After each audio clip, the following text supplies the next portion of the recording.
தென்னாடுடைய சிவனே போற்றி, எந்நாட்டவர்க்கும் இறைவா போற்றி. ஆடக மதுரை அரசே போற்றி, கூடல் இலங்கு குருமணி போற்றி. அண்ணாமலையம் அண்ணா போற்றி, கண்ணார முதக்கடலே போற்றி.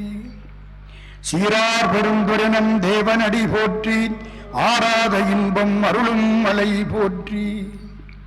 காவாய் கனகத்திரளே போற்றி, கையிலை மலையானே போற்றி போற்றி. சரணமென்றடியில் வீழ்ந்து தாழ்ந்தடும் அமரர்க்காக புறமிசை முறுவல் பூத்த புண்ணிய கடலில் தோன்றி திறமுறு சிலம்பை மேவும் சிதம்பர கணேசன் தாளை கரமலர் குவித்து வாழ்த்தி கடையனேன் உய்ந்தவாறே. வரம் கொண்ட உமை முளைப்பால் மனங்கொண்ட செவ்வாயும் பரங்கொண்ட களிமையிலும் 12 கண்மலரும் சிரங்கொண்ட மறையிறைஞ்சும் சேவடியும் செந்தூரன் கரம் கொண்ட வேலும் எந்தன் கண்ணை விட்டு நீங்காவே. வான்கலந்த மாணிக்க வாசகனின் வாசகத்தை நான் கலந்து பாடுங்கால் நற்கருப்பஞ்சாற்றினிலே தேன் கலந்து பால் கலந்து செடுங்கனித்தீஞ்சுவை கலந்து ஊன் கலந்து உயிர் கலந்து உவட்டாமல் இனிப்பதுவே. அன்புக்கும் வணக்கத்திற்கும் மரியாதைக்கும் உரிய சான்றோர் பெருமக்களே, தாய்மார்களே, நம்முடைய இனிய நண்பர் ஐயா சாமிநாதன் அவர்களே, நம்முடைய இல்லந்தோறும் பெரிய புராண குழுவை கிட்டத்தட்ட 51 மாதங்களாக மிகவும் வெற்றிகரமாக நடத்தி கொண்டிருக்கக்கூடிய மகாலிங்கம் அவர்களே, நாகசுப்பிரமணியம் அவர்களே, உங்களை எல்லாம் வணங்கி மகிழ்கிறேன். சிதம்பரத்தில் தொடங்கினோம், திருவாரூரை தரிசித்தோம், நேற்றைக்கு திருவண்ணாமலையை மிக வேகமாக சுற்றி வந்தோம், இன்றைக்கு திருப்பெருந்துறையை தரிசிக்க இருக்கிறோம். பிறவி கடலில் கிடக்கக்கூடிய மக்களுக்கு கடலிலே இருந்து கரையேறுவதற்கு ஒரு துறை தேவை. துறையினா குளிக்கிற இடம்னு ஒரு அர்த்தம், ஏறக்கூடிய படித்துறைன்னு ஒரு அர்த்தம். கடலில் துறை இருக்குமானால் எளிதில் ஏறிவிடலாம், ஆற்றில் படித்துறை இருக்குமானால் எளிதில் ஏறிவிடலாம். பிறவி கடலில் கிடக்கக்கூடிய மக்களுக்கு எளிதில் ஏறக்கூடிய படித்துறை மாதிரி அமைந்த துறை திருப்பெருந்துறை. இன்னைக்கு திருப்பெருந்துறையை பார்க்க இருக்கிறோம். 4 பெருமக்கள். திருஞான சம்பந்தரை சிவபெருமான் பாலை கொடுத்து ஆட்கொண்டார். அப்பர் சுவாமிகளுக்கு சிவபெருமான் சூளை கொடுத்து ஆட்கொண்டார். சுந்தரமூர்த்தி சுவாமிகளுக்கு ஒரு ஓலை கொடுத்து ஆட்கொண்டார். மாணிக்கவாசக பெருமானுக்கு ஒரு நூலை கொடுத்து ஆட்கொண்டார். அது என்ன நூல்? சிவஞான போதம் என்று எழுதி கையிலே வைத்திருந்த ஒரு நூல். இந்த சிவஞான போதம் அல்ல, அது பழைய சிவஞான போதம். ஒரு நூலை காட்டி ஆட்கொண்டார். பாலை கொடுத்து ஆட்கொண்டார், சூளை கொடுத்து ஆட்கொண்டார், ஓலை கொடுத்து ஆட்கொண்டார். மாணிக்கவாசகருக்கு ஒரு நூலை காட்டி ஆட்கொண்டார். இந்த 4வரிலும் மிகச் சிறப்பு மாணிக்கவாசக பெருமானுக்கு. ஏன் தெரியுமா? தேவாரம் பாடிய மூவருடைய பாடல்களை நாம் படிக்கிறோம், திருவாசகத்தையும் படிக்கிறோம். தேவாரம் சிவபெருமானை எழுதி பார்த்தது, திருவாசகத்தை சிவபெருமானே எழுதி பார்த்தார். மாணிக்கவாசக பெருந்தகை கிட்டத்தட்ட 32 ஆண்டுகள் இந்த உலகத்தில் வாழ்ந்தார். அந்த 32 ஆண்டுகளுக்குள் பாடிய பாடல்கள் 658 திருவாசகம், 400 திருக்கோவையார். இந்த 658 பாடல்களும் பாட காரணமாகியிருந்த திருத்தலம் திருப்பெருந்துறை. நம்ம மதுரைக்கு பக்கத்திலே உள்ளது வாதவூர், திருவாதவூர். கபிலர் பிறந்த ஊர் திருவாதவூர். சங்க இலக்கியத்து கபிலர் பிறந்த ஊர் திருவாதவூர். அமாத்திய பிராமணருடைய வம்சத்திலே மாணிக்கவாசக பெருமான் அவதாரம் செய்கிறார். அவர் பேரு நமக்கெல்லாம் தெரியாது, திருவாத ஊரர் என்று பெயர் வைத்தோம். வளர்ந்தார், சிவபக்தியும் வளர்ந்தது, நிறைய படித்தார், நெஞ்சத்தின் மாசு குறைய படித்தார். மன்னன் பார்த்தான், அவரை அமைச்சராக்கி கொண்டான். பாண்டிய நாட்டு ராஜாவுக்கு அரிமர்தன பாண்டியன் அப்ப பேரு. இது எந்த காலம்? என் கணக்குப்படி கிட்டத்தட்ட 3ஆம் நூற்றாண்டு. ரொம்ப பேர் பின்னாலையும் சொல்றாங்க. என்னுடைய ஒரு சின்ன ஆராய்ச்சிப்படி, மரமரடிகள் சொன்னபடி, ரத்ன சபாபதி முதலியார் சொன்னபடி இது 3ஆம் நூற்றாண்டு. தேவார காலத்துக்கு முன்னால் திருவாசகம் என்பது பல சான்றோர்களுடைய துணிவு. கிட்டத்தட்ட 3ஆம் நூற்றாண்டு. மாணிக்கவாசக பெருமானாக வர இருக்கிறவர் நம்முடைய திருவாத ஊரர். பாண்டி நாட்டிலே அமைச்சராக பணியாற்றினார். அரசன் ஒரு நாள் கேட்கிறான், நிறைய குதிரைகள் வேண்டும், குதிரைப்படை இப்பொழுது குறைந்து விட்டது, குதிரை வாங்கி கொண்டு வா. 12,000 பொற்காசு கொடுத்து அனுப்பினான். எல்லாம் தங்க காசு. ஆட்களை அழைத்துக் கொண்டு செல். அறந்தாங்கிக்கு பக்கத்திலே குதிரைகளை கொண்டு வந்து அரேபியர்கள் விற்கிறார்கள், அங்கே போய் வாங்கி கொண்டு வா.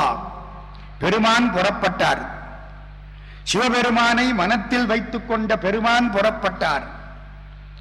சில ஆட்களோடும் 12,000 பொற்காசுகளோடும் புறப்பட்டார். அறந்தாங்கி தாண்டியாச்சு.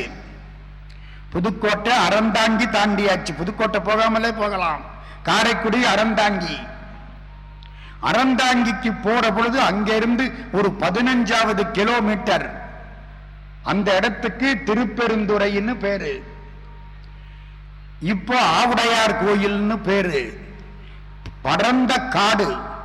அந்த காட்டு வழியாக நம்முடைய அமைச்சரும் ஆட்களும் போற பொழுது காட்டுக்குள்ளே இருந்து ஓம் நம சிவாய, ஓம் நம சிவாய, ஓம் நம சிவாய, ஓம் நம சிவாய அஞ்செழுத்து மந்திரம் காது குளிர வந்து கேட்டது. எந்த மந்திரத்தை நினைத்தாலே புண்ணியமோ, எந்த மந்திரத்தை யாராவது சொல்ல கேட்டாலே இனிமேல் ஜென்மம் கிடையாதோ, அந்த மந்திரம் காதில் பட்டது. போற்றிவோ நமச்சிவாய புயங்கனே மயங்குகின்றேன். போற்றிவோ நமச்சிவாய புகழிடம் பிரிதொன்றில்லை. போற்றிவோ நமச்சிவாய புறம் எனை போக்கல் கண்டாய். போற்றிவோ நமச்சிவாய ஜெய ஜெய போற்றி போற்றி என்று பின்னாலே மாணிக்கவாசகர் பாடுகிறாரே, இந்த மனம் அப்பொழுதே வந்து விட்டது. ஓம் நம சிவாய, ஓம் நம சிவாய காது குளிர மந்திரம் கேட்டது. நம்முடைய அமைச்சர் பெருமான் உள்ளே போய் பார்க்கிறார். இளமையான தோற்றம், அந்தன கோலம், பூநூல் அணிந்த மார்பு, செக்கச்சவேல் என்ற திருமேனி. கீழே பல அடியார்கள் ஒருவர் உட்கார்ந்திருக்கிறார். முந்திய முதல் நடு இறுதியும் மானாயி மூவரும் அருகிலர் யாவர் மற்றறிவார். சிவபெருமானே, உன்னை ஆக்கி காத்து அடிக்கக்கூடிய 3 பேரும் அறியவில்லை, வேற யார் அறிவார்கள்? முந்திய முதல் நடு இறுதியும் மானாய் மூவரும் அருகிலர் யாவர் மற்றறிவார். பந்தனை விரலியும் நீயும் நின்னடியார் பழங்குடில் தோறும் எழுந்தருளிய பரனேன். உமையவளோட பழைய அடியார்கள் வீட்டுக்குள்ள எல்லாம் வந்து நிற்கக்கூடிய பெருமானே, எனக்கு காட்டினாய். எதை காட்டினாய்? செந்தழல் புரை திருமேனியும் காட்டி நெருப்பு மாதிரி திருத்தோற்றத்தை காட்டினாய். நெருப்பு என்ன செய்யும்? உணவை ஆக்கவும் செய்யும், தேவையில்லாததை அழிக்கவும் செய்யும். செந்தழல் புரை திருமேனியும் காட்டி திருப்பெருந்துறை உரை கோயிலும் காட்டி, இதுதான் திருப்பெருந்துறை கோயில் என்று ஒரு கோயிலை காட்டினாய். அந்தணன் ஆவதும் காட்டி நான் அந்தன்மை பூண்டவன் என்று காட்டினாய். அந்தணன் ஆவதும் காட்டி வந்தாண்டாய் ஆரமுதே பள்ளி எழுந்தருளாயே. அப்படி காட்சி கொடுக்கிறார் ஒருத்தர். அவரை பார்க்கிறார் நம்முடைய மந்திரி. அவர் கையிலே ஒரு ஏடு சிவஞான போதம் எழுதியிருக்கு. மெய்கண்டார் பாடிய சிவஞான போதம் அல்ல, இது காலத்தினால் முற்பட்டது, இப்ப கிடைக்கல. சிவஞான போதம் எழுதியிருக்கு. அதை பார்த்த உடனே நம்ம மந்திரியார் கேட்கிறார், சிவம் என்றால் என்ன, ஞானம் என்றால் என்ன, போதம் என்றால் என்ன? ஆண்டவனை பார்க்கிற வரைக்கும் கேள்வி வந்துகிட்டே இருக்கும். பார்த்தாச்சுன்னா எல்லாம் அடங்கி போயிடும். சாப்பாடு வர்ற வரைக்கும் பந்தியில உட்கார்ந்து இருக்கவன் பேசிக்கிட்டே இருப்பான்.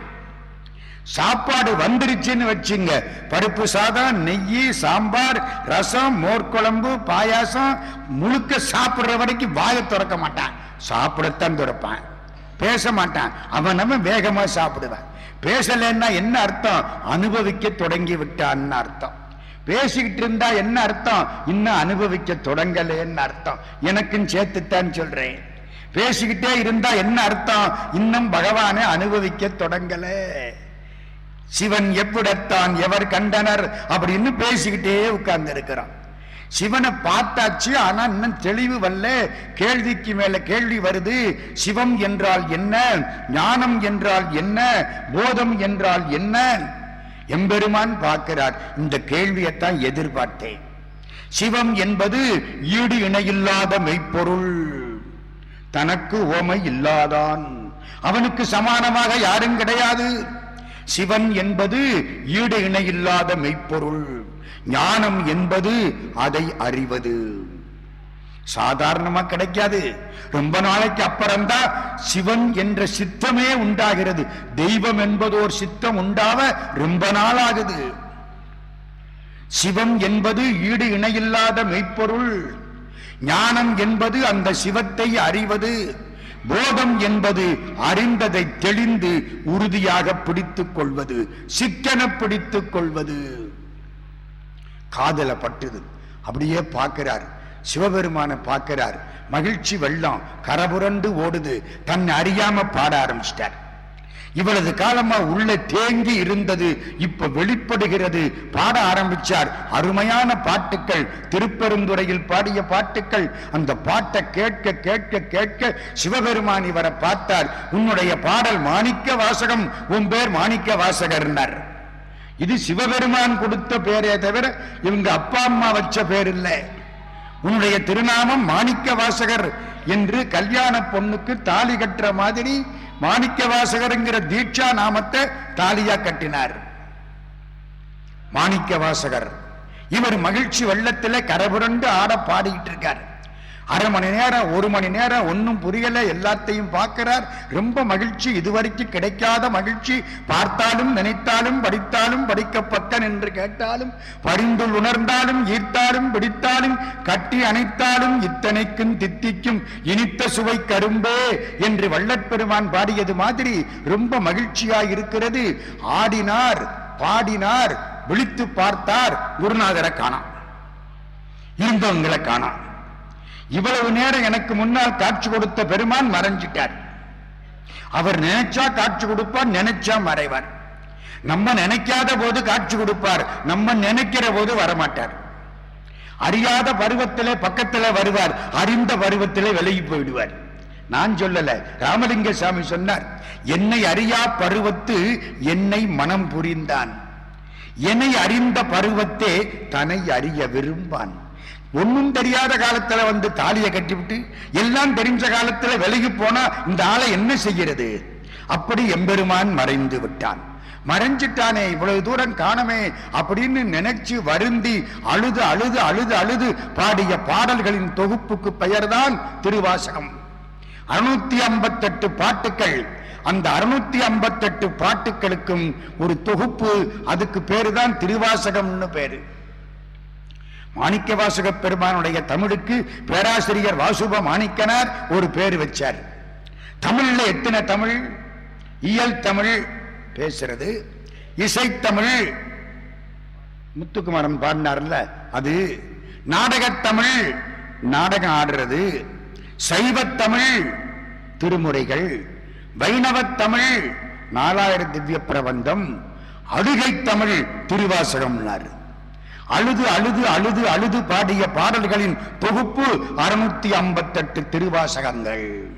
எல்லாம் வாசகம், அது மட்டும் திருவாசகம். ஒண்ணு தெரியுமா?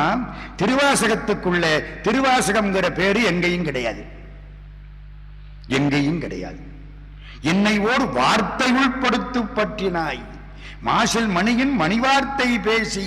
வார்த்தை வார்த்தையும்பாரே தவிர வாசகம் திருவாசகம்னு கிடையாதுங்க. அப்படி ஒரு நூல் அது. அப்படி அழுத அழுகை. கொண்டு வந்த பணத்தை என்ன செய்கிறது? சிவபெருமானே என்னார். சிவபெருமான் சொன்னார், அந்த பாரு அங்க ஒரு கோயில் இருக்குன்னார். திருப்பெருந்துறையில அப்பவே ஒரு கோயில் இருந்துச்சு. அந்த கோயில் இப்பவும் இருக்கு. அதுக்கு ஆதி கைலாசநாதர் கோயில்னு பேரு. முந்தி காடா இருந்தது. இப்போ நம்ம சரவண மடம், நம்ம இவரு சுந்தர சுவாமிகள், கோயம்புத்தூர்ல உள்ள சுந்தர சுவாமிகள், அந்த புண்ணியவான் சரவணபுரம் ஆதீனம் அவர்கள் கௌமார மடத்தை சேர்ந்தவர்கள். அவர்களும் அழகப்பன் என்ற ஒரு நகரத்தாரும் சேர்ந்து 1990 2 கோயிலையும் திருப்பணி பண்ணாங்க. ஆதி கைலாசநாதர் கோயிலையும் மாணிக்கவாசக பெருமான் பின்னால் கட்டிய கோயிலையும். முன்னாலே இருந்த கோயில் ஆதி கைலாசநாதர் கோயில். அந்த கோயிலை காட்டுனாரா சிவபெருமான். என்ன அர்த்தம்? அது மாதிரி ஒரு கோயில் கட்டுன்னு அர்த்தம். காட்டுனார்னு எங்க சார் சொல்லி இருக்கு? செந்தளல் புரை திருமேனியுங்காட்டி திருப்பெருந்துறை உரை கோயிலுங்காட்டி அந்தனாவதுங்காட்டி வந்தாண்டாய் ஆரமுதே பள்ளி எழுந்தருளாயே. அந்த பாடு ஒரு சிவன் கோயில் இருக்கு. அந்த கோயிலை பார்த்த உடனே 12,000 பொற்காசையும் போட்டு அதை விட நல்லா ஒரு கோயில் கட்டணும்னு ஆசை வந்துடுச்சு. 12,000 பொற்காசையும் போட்டு கட்டின கோயில் இன்னைக்கு திருப்பெருந்துறை கோயில். நம்ம அந்த கோயிலுக்குள்ள போய் எல்லாத்தையும் இன்னைக்கு பார்க்க போறோம். ஏன்னா எனக்கு ரொம்ப விருப்பமான கோயில் அது. ஒவ்வொரு சிற்பமும் பேசும். அங்கே உள்ள சிற்பத்துக்கு ஈடு இணை கிடையாது. சிற்பிகள் பழைய காலத்திலே சொல்லுவார்களாம், தாரமங்கலத்து சிற்பங்கள், தாராசுரத்து சிற்பங்கள், ஆவுடையார் கோயில் கொடுங்கை, அது தவிர மற்ற எது வேணாலும் செய்கிறோம் பானா. தாரமங்கலத்தில் அப்படி சிற்பம். தாரமங்கலம் எங்க இருக்கு? சேலத்துக்கு பக்கத்தில் இருக்கு தாரமங்கலம். தாரமங்கலத்தில் மேல ஒரு இது மாதிரி தாமரைப்பூ, கல்லுனால தாமரைப்பூ, இதழ் இதழா இருக்கும். கீழே இருந்து நீள கம்பிய வச்சு சுத்தினா ஒவ்வொரு கல் இதழும் சுத்தும். கற்பனை பண்ணி பாருங்க. இரும்பா உருக்குறதுக்கு கல்லு, கல்லுல தாமரை இதழ், ஒவ்வொரு இதழும் சுத்தும். நினைச்சு பார்க்க முடியாது. 2 தூண் இருக்கு தாரமங்கலத்துல. நான் அடிக்கடி எங்க சொற்பொழிவுக்கு போறேன். தாரமங்கலத்துல 2 தூண் இருக்கு. ஒரு தூண்ல வாலி சுக்ரீவன் சண்டை, ஒரு தூண்ல ராமர் மறைஞ்சு நிற்கிறார். இந்த வாலி சுக்ரீவன் சண்டை போடுறான் பாருங்க.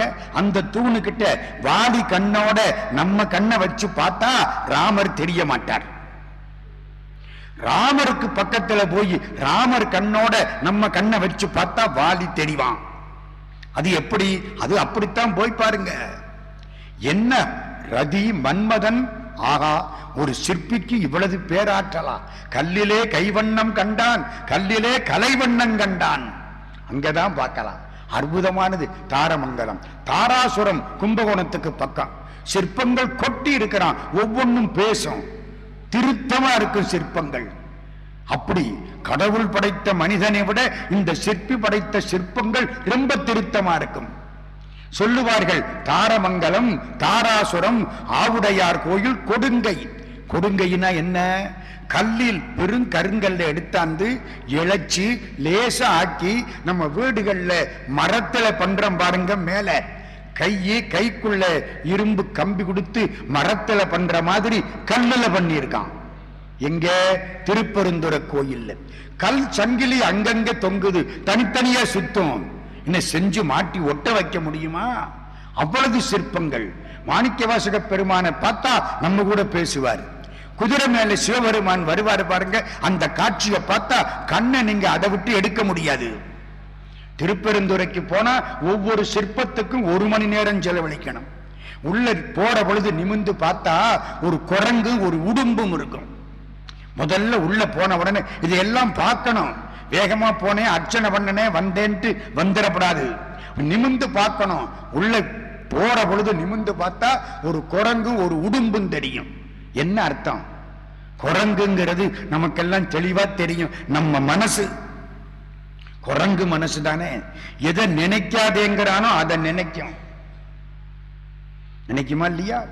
டாக்டர் சொல்லிவிட்டாரு, மருந்து சாப்பிடுற பொழுது குரங்க நினைக்காதேன்னு. இவன் மருந்த கையில் எடுத்தான்னா குரங்கு நினைப்பு வருது. இந்த மனசு பொல்லாது. கட்டுப்படுத்துறது ரொம்ப சிரமம். கடவுள் பால் செலுத்தினாலன்று இந்த மனசை கட்டுப்படுத்த முடியாது. இந்த குரங்கு மனசை கட்டுப்படுத்து. உடும்பு, உடும்புன்னா என்ன? கடவுளை உடும்பு புடியா பிடிச்சுக்கோ. உடும்பு பிடிச்சா விடாது.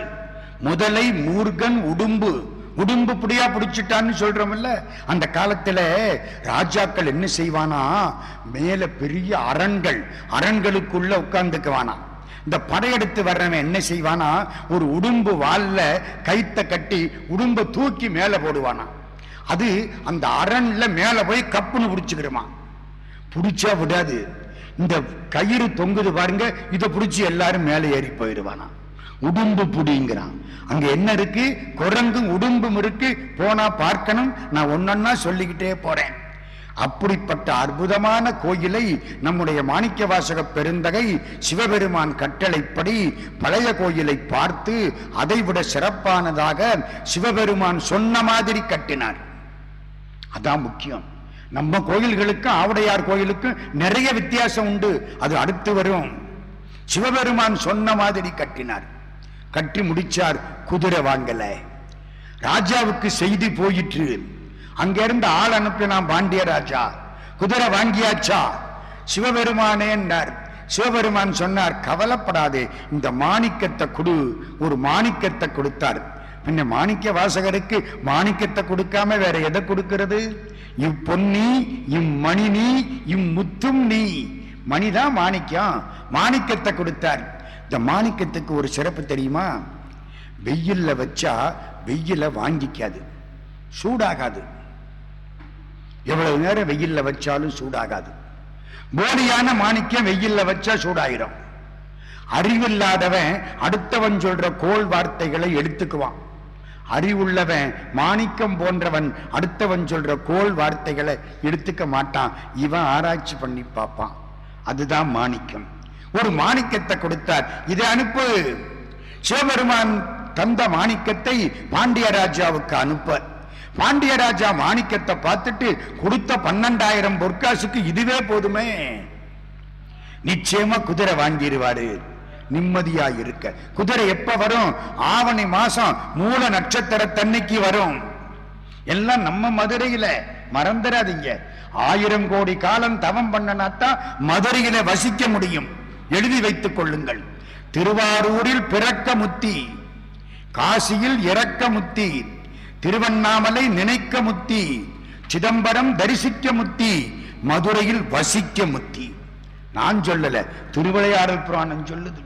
திருவால வாயிடத்து வதிந்தவரே வீட்டு நெறி சேர்வரன்றே. திருவால வாயின்னு கேட்டாலே அறம் கிடைக்குமா? திருவால வாய்க்கு வந்தால் பொருள் கிடைக்குமா? திருவாலவாய் சொக்கலிங்க பெருமானை பார்த்தால் இன்பம் கிடைக்குமா? திருவாலவாயில் வசித்தால் மோட்சம் கிடைக்குமா? அறம், பொருள், இன்பம், வீடு 4 புருஷார்த்தங்களையும் தரக்கூடிய திருத்தலம் மதுரை என்பது திருவிளையாடல் புராணம். 10வது நாள் முழுக்க முழுக்க மதுரையை பத்தி பேச போறோம். அப்பத்தான் தெரியும் நம்ம எல்லாம் எவ்வளவு கொடுத்து வச்சவங்கள்னு. அந்த மதுரை எம்பெருமான் வரப்போகிறார். பாண்டிய ராஜா காத்து கிடக்கிறான். ஆவணி மாசம் மூல நட்சத்திரத்தன்னைக்கு குதிரை வரும். முத நாள் வரைக்கும் குதிரையை காணும். கூப்பிடு மாணிக்க வாசகரை. மாணிக்க வாசகர் அவன் சொல்லிக்க மாட்டான், திருவாத ஊரரைன்னு சொல்லி இருப்பான். கூப்பிடு. திருவாத ஊரரை கூப்பிட்டா அவர் என்ன செய்வாரு? பேசாம நிற்கிறாரு, மௌனம். சிவபெருமானே நீதான் பார்த்துக்கணும். அன்றே எந்த நாவியும் உடலும் உடமையெல்லாமும் குன்றே அணையாய் என்னை ஆட்கொண்ட போதே கொண்டிலையோ, இன்று ஓர் இடையூறு எனக்கு உண்டோ, எந்தோள் முக்கண் எம்மானே நன்றே செய்வாய் பிழை செய்வாய் நானோ இதற்கு நாயகமே. என்ன அர்த்தம்? நீ என்றைக்கு என்னை ஆட்கொண்டாயோ அப்பவே உடல் பொருள் ஆவி 3ஐயும் உங்ககிட்ட கொடுத்துட்டேன். நீ என்ன பண்ணாலும் சரி, நன்றே செய்வாய் பிழை செய்வாய். என்ன அர்த்தம்? நல்லது பண்ணாலும் பண்ணிக்கோ, தப்பு பண்ணாலும் பண்ணிக்கோ அப்படின்னு அர்த்தம் இல்ல. நன்றே செய்வாய் பிழை செய்வாய்னு போட்டு ஒரு கொஸ்டின் மார்க் போடணும். பிழையா செய்வாய். கடவுள் நமக்கு பண்றது பூரா நல்லதுதான். சில நேரத்திலே கஷ்டப்படுத்துறாரேன்னு நினைக்கிறோம். பின்னால்தான் தெரியுது இந்த கஷ்டப்படுத்தலன்னா நம்ம எங்கேயோ இன்னும் மாட்டிக்கிட்டு இருப்போம். டாக்டர் அழகப்ப செட்டியார் பம்பாய்க்கு போறதுக்கு பிளைட்டுக்கு டிக்கெட் வாங்கிவிட்டார். காலையில எந்திரிச்சு விநாயக பெருமானை கும்பிடுவார். கும்பிட்டுட்டு டிக்கெட்டை வாங்கிட்டு போகணும். அவர் வாங்கிட்டார். அவங்க டிரைவர் அன்னைக்கு தாமதமா வந்துட்டான். டிரைவர் தாமதமா வந்த உடனே இவருக்கு கோபம் வந்துருச்சு. அப்புறம் பிளைட்ல ஏறுறதுக்கு ஏற்பாடு பண்ண போனா அதுக்குள்ள பிளைட் போயிடுச்சு. சென்னையில தாங்க முடியாத கோபம், வீட்டுக்கு வந்துட்டாரு. மத்தியானம் 3 மணி ஆச்சு, தகவல் வருது அந்த பிளைட் ஆக்சிடென்ட் ஆயிடுச்சு. நினைச்சுக்கிட்டார், ஓஹோ இதுவும் நல்லது தானே, கடவுள் என்ன பண்ணாலும் நன்மைக்கே. ஞாபகத்தில் வச்சுங்க, நமக்கு அந்த பக்குவம் வரணும். அடிச்சாலும் நன்மைக்கே, அணைத்தாலும் நன்மைக்கே, கழுத்துல மாலையும் விழும் அடியும் விழும், ரெண்டும் நன்மைக்கே. ஒரு ஊர்ல ஒரு ராஜா இருந்தான். ராஜாட்ட ஒரு மந்திரி. மந்திரி எப்ப பார்த்தாலும் எல்லாம் நன்மைக்கேன்னு சொல்றவன். ராஜாவுக்கு அந்த நம்பிக்கை கிடையாது. ஒரு நாள் ராஜா ஆப்பிள் பழத்தை அப்படி நறுக்கிட்டு இருந்தாரு. விரலை வெட்டி பிடிச்சு, ஒரு விரல் துண்டாயிடுச்சு. மந்திரி பக்கத்துல இருந்தவன் நன்மைக்கேன்னா எப்படி இருக்கு ராஜாவுக்கு? ஒரு விரல் போச்சு, 10 விரல் எல்லாருக்கும், எனக்கு 9.5 விரல். கோபம் வருமா வராதா? மந்திரியை கொண்ட ஜெயில போட்டுட்டான். மந்திரி சொன்னா இதுவும் நன்மைக்கேன்னா. ஜெயில போடுறது போட்டாச்சு கொண்ட. 3 நாள் ஆச்சு. 4வது நாள் ராஜா வேட்டைக்கு போறான். எல்லா வீரர்களும் பின்னால வர, ராஜாவுடைய குதிரை பஞ்சகல்யாணி பறக்குது. மற்ற குதிரைகள் போக முடியல. ராஜா முன்னால போயிட்டார், தனியா போயிட்டார், காட்டுக்குள்ள போயிட்டார், வழி தெரியல, மாட்டிட்டார். ராத்திரி முழுக்க வழி தெரியாம தவிச்சுக்கிட்டு இருக்காரு. ஒரு ஓரத்துல போய் குதிரையை கட்டிட்டு படுத்துட்டார். காபாலிகர்கள் பலி கொடுக்கிறதுக்காக வர்றான். நரபலி கொடுக்க நல்ல ஆள் கிடைக்கணும் காளி மாதாவுக்கு. இவர் படுத்து கிடந்தார். முகத்தை பார்த்தா சாமுத்திரிகா லட்சணப்படி பெரிய மகாராஜா முகம் தெரியுது. பார்த்தான், தூக்கிட்டு போயிட்டான். மறுநாள் காலம்பரை இவரை குளிப்பாட்டி காளிக்கு முன்னால நிறுத்திவிட்டான். ஒரே வெட்ட போறான், பலி கொடுக்க போறான். வெட்ட போற பொழுது பூசாரி அங்க இருந்து வந்து உடம்பெல்லாம் பார்த்தார். கையில ஒரு விரலை காணாம், பாதி விரல் தான் இருக்கு. உச்சம் உள்ளவனை பலி கொடுக்கப்படாதடா, விரட்டுங்கடான்ட்டார். நினைச்சுக்கிட்டான். மந்திரி அப்பவே சொன்னான் இது நன்மைக்கேன்னு. இந்த விரல் இல்லாம போயிருந்தா இப்ப கழுத்தை வெட்டி இருப்பாங்க. தப்பிச்சம் பொழைச்சேன்னு ஓடிட்டான். பெரும்பாடுபட்டு மறுநாளைக்கு எல்லாரும் தேடி வந்து ஒரு வழியா அரண்மனைக்கு வந்துட்டான். மந்திரிய முதல்ல கொண்டாயா, கொண்டாந்தாச்சு. உன்னால காப்பாற்றப்பட்டேன், நீ சொன்னது ரொம்ப சரி. ஆமா, உன்னை சரிக்கு அனுப்பிச்சனே அதுவும் நன்மைக்கேன்னு சொன்னியே ஏன்? மகாராஜா, உங்க குதிரையோட போட்டி போட்டு ஓடக்கூடிய ஒரே குதிரை என் குதிரை. நானும் உங்களோட வந்திருப்பேன். சிறைக்கு அனுப்பலன்னா நானும் உங்களோட வந்திருப்பேன். 2 பேரும் அங்க மாட்டியிருப்போம். அவன் உங்களை விட்டிருப்பான், நம்மளை தீர்த்திருப்பான். எனக்கு உடம்புல உச்சம் கிடையாது, என்ன வெட்டி இருப்பான். கடவுள் என்ன பண்ணனாலும் நன்மைக்கே. நன்றே செய்வாய் விடை செய்வாய், பிழையா செய்வ செய்ய மாட்டேன். கடவுளே நீ ஒரு காலம் பழி செய்ய மாட்டாய். ஒரு முறை திருப்புகழ் சபையிலிருந்து தல யாத்திரை புறப்பட்டோம். ஒவ்வொரு கோயிலா போனோம். மத்தியான சாப்பாடு திருக்கடவுர்ல. திருக்கடவுர் அபிராமி அம்மன் கோயில்ல கும்பிட்டு மத்தியானம் சாப்பிடணும்னு திட்டம். தாமதமா போச்சு. வழியில எங்கேயோ ஒரு கோயில அங்க நின்னா பார்த்தோம், கும்பிட்டோம். 4 திருப்புகள் பாடினாங்க, நல்லா இருந்துச்சு. நேரம் போயிடுச்சு. சுத்தி அடிச்சு வந்தா 2:30 மணி ஆயிப்போச்சு திருக்கடவுருக்கு. 2:30 மணிக்கு கோயிலை திறந்தா வச்சிருப்பாங்க. நாங்க பஸ் 2 பஸ்ல புறப்பட்டு போறோம். கோயில் வாசலுக்கு பஸ் வந்துருச்சு. ஒருத்தர் சொல்றாரு, தாமதமா போச்சு, சாப்பிடுற இடத்துக்கு அனுப்புவோம், ஒரு ஐயர் வீட்டுல சாப்பாடு ஏற்பாடு பண்ணியிருக்கு, அங்க போயிடுவோம். இன்னொருத்தர் சொன்னாரு, இல்ல இறங்கி பார்த்துட்டு வருவோமே, கோயில் திறந்திருக்கா இல்லையான்னு இறங்கி பார்த்துட்டு வருவோமே. புண்ணியவான் இறங்கி ஓடினாரு. உள்ள ஓடினவர் தாங்க பஸ்ஸை நிறுத்திட்டு நிக்கிறோம். ஓடுனவர் 10 நிமிஷத்துல விழுந்தடிச்சு ஓடியாந்து கோயில் திறந்திருக்கு திறந்திருக்கு திறந்திருக்குன்ட்டார். எல்லாம் இறங்கி உள்ள ஓடினால் அந்த கோயில் அர்ச்சகருக்கு எங்களை எல்லாம் பார்த்த உடனே ரொம்ப சந்தோஷம். ஏன் தெரியுமா? சென்னையிலிருந்து ஒருத்தர் 20,000 ரூபாய் பணம் கொடுத்து அந்த மூர்த்தி, காலசம்ஹார மூர்த்தி, திருக்கடவுர் பெருமானுக்கு பக்கத்திலே வலது பக்கத்திலே தெற்கு நோக்கி அற்புதமான காலசம்ஹார மூர்த்தி. அந்த காலசம்ஹார மூர்த்திக்கு பெரிய அபிஷேகத்துக்கு ஏற்பாடு பண்ணியிருக்கார். சென்னையிலிருந்து வாரேன்னு சொன்னார், அவர் வர முடியல. ஆனா அபிஷேகம் இன்னைக்கு நடக்கணும். நாங்களா அர்ச்சகர்களா இருந்து அபிஷேகம் பண்ணிக்கிட்டு இருக்கோம். பார்க்கறதுக்கு ஒரு ஆளும் கிடையாது. இப்ப பார்த்தா 2 பஸ் 100 பேர் வந்து உட்கார்ந்த. நாங்க பாட்டுக்கு திருப்புகள் ஆரம்பிச்ச உடனே சந்தோஷம் அவருக்கு. நல்ல 3:30 மணி வரைக்கும் அபிஷேகம் பண்ணார். கூட்டமே இல்லை, நாங்க தாங்க பார்த்து கும்பிட்டு அண்டாவா பிரசாதம் கொடுத்தார். பிரசாதம்னா கொஞ்சம் நெஞ்சம் இல்லை, வாங்கி சாப்பிட்டா 4 நாளைக்கு கை நெய்வாசம் அடிக்கும். பகவான் கொடுத்தா நினைச்சுட்டான். அங்க தாமதிச்சது இதுக்காகத்தான்.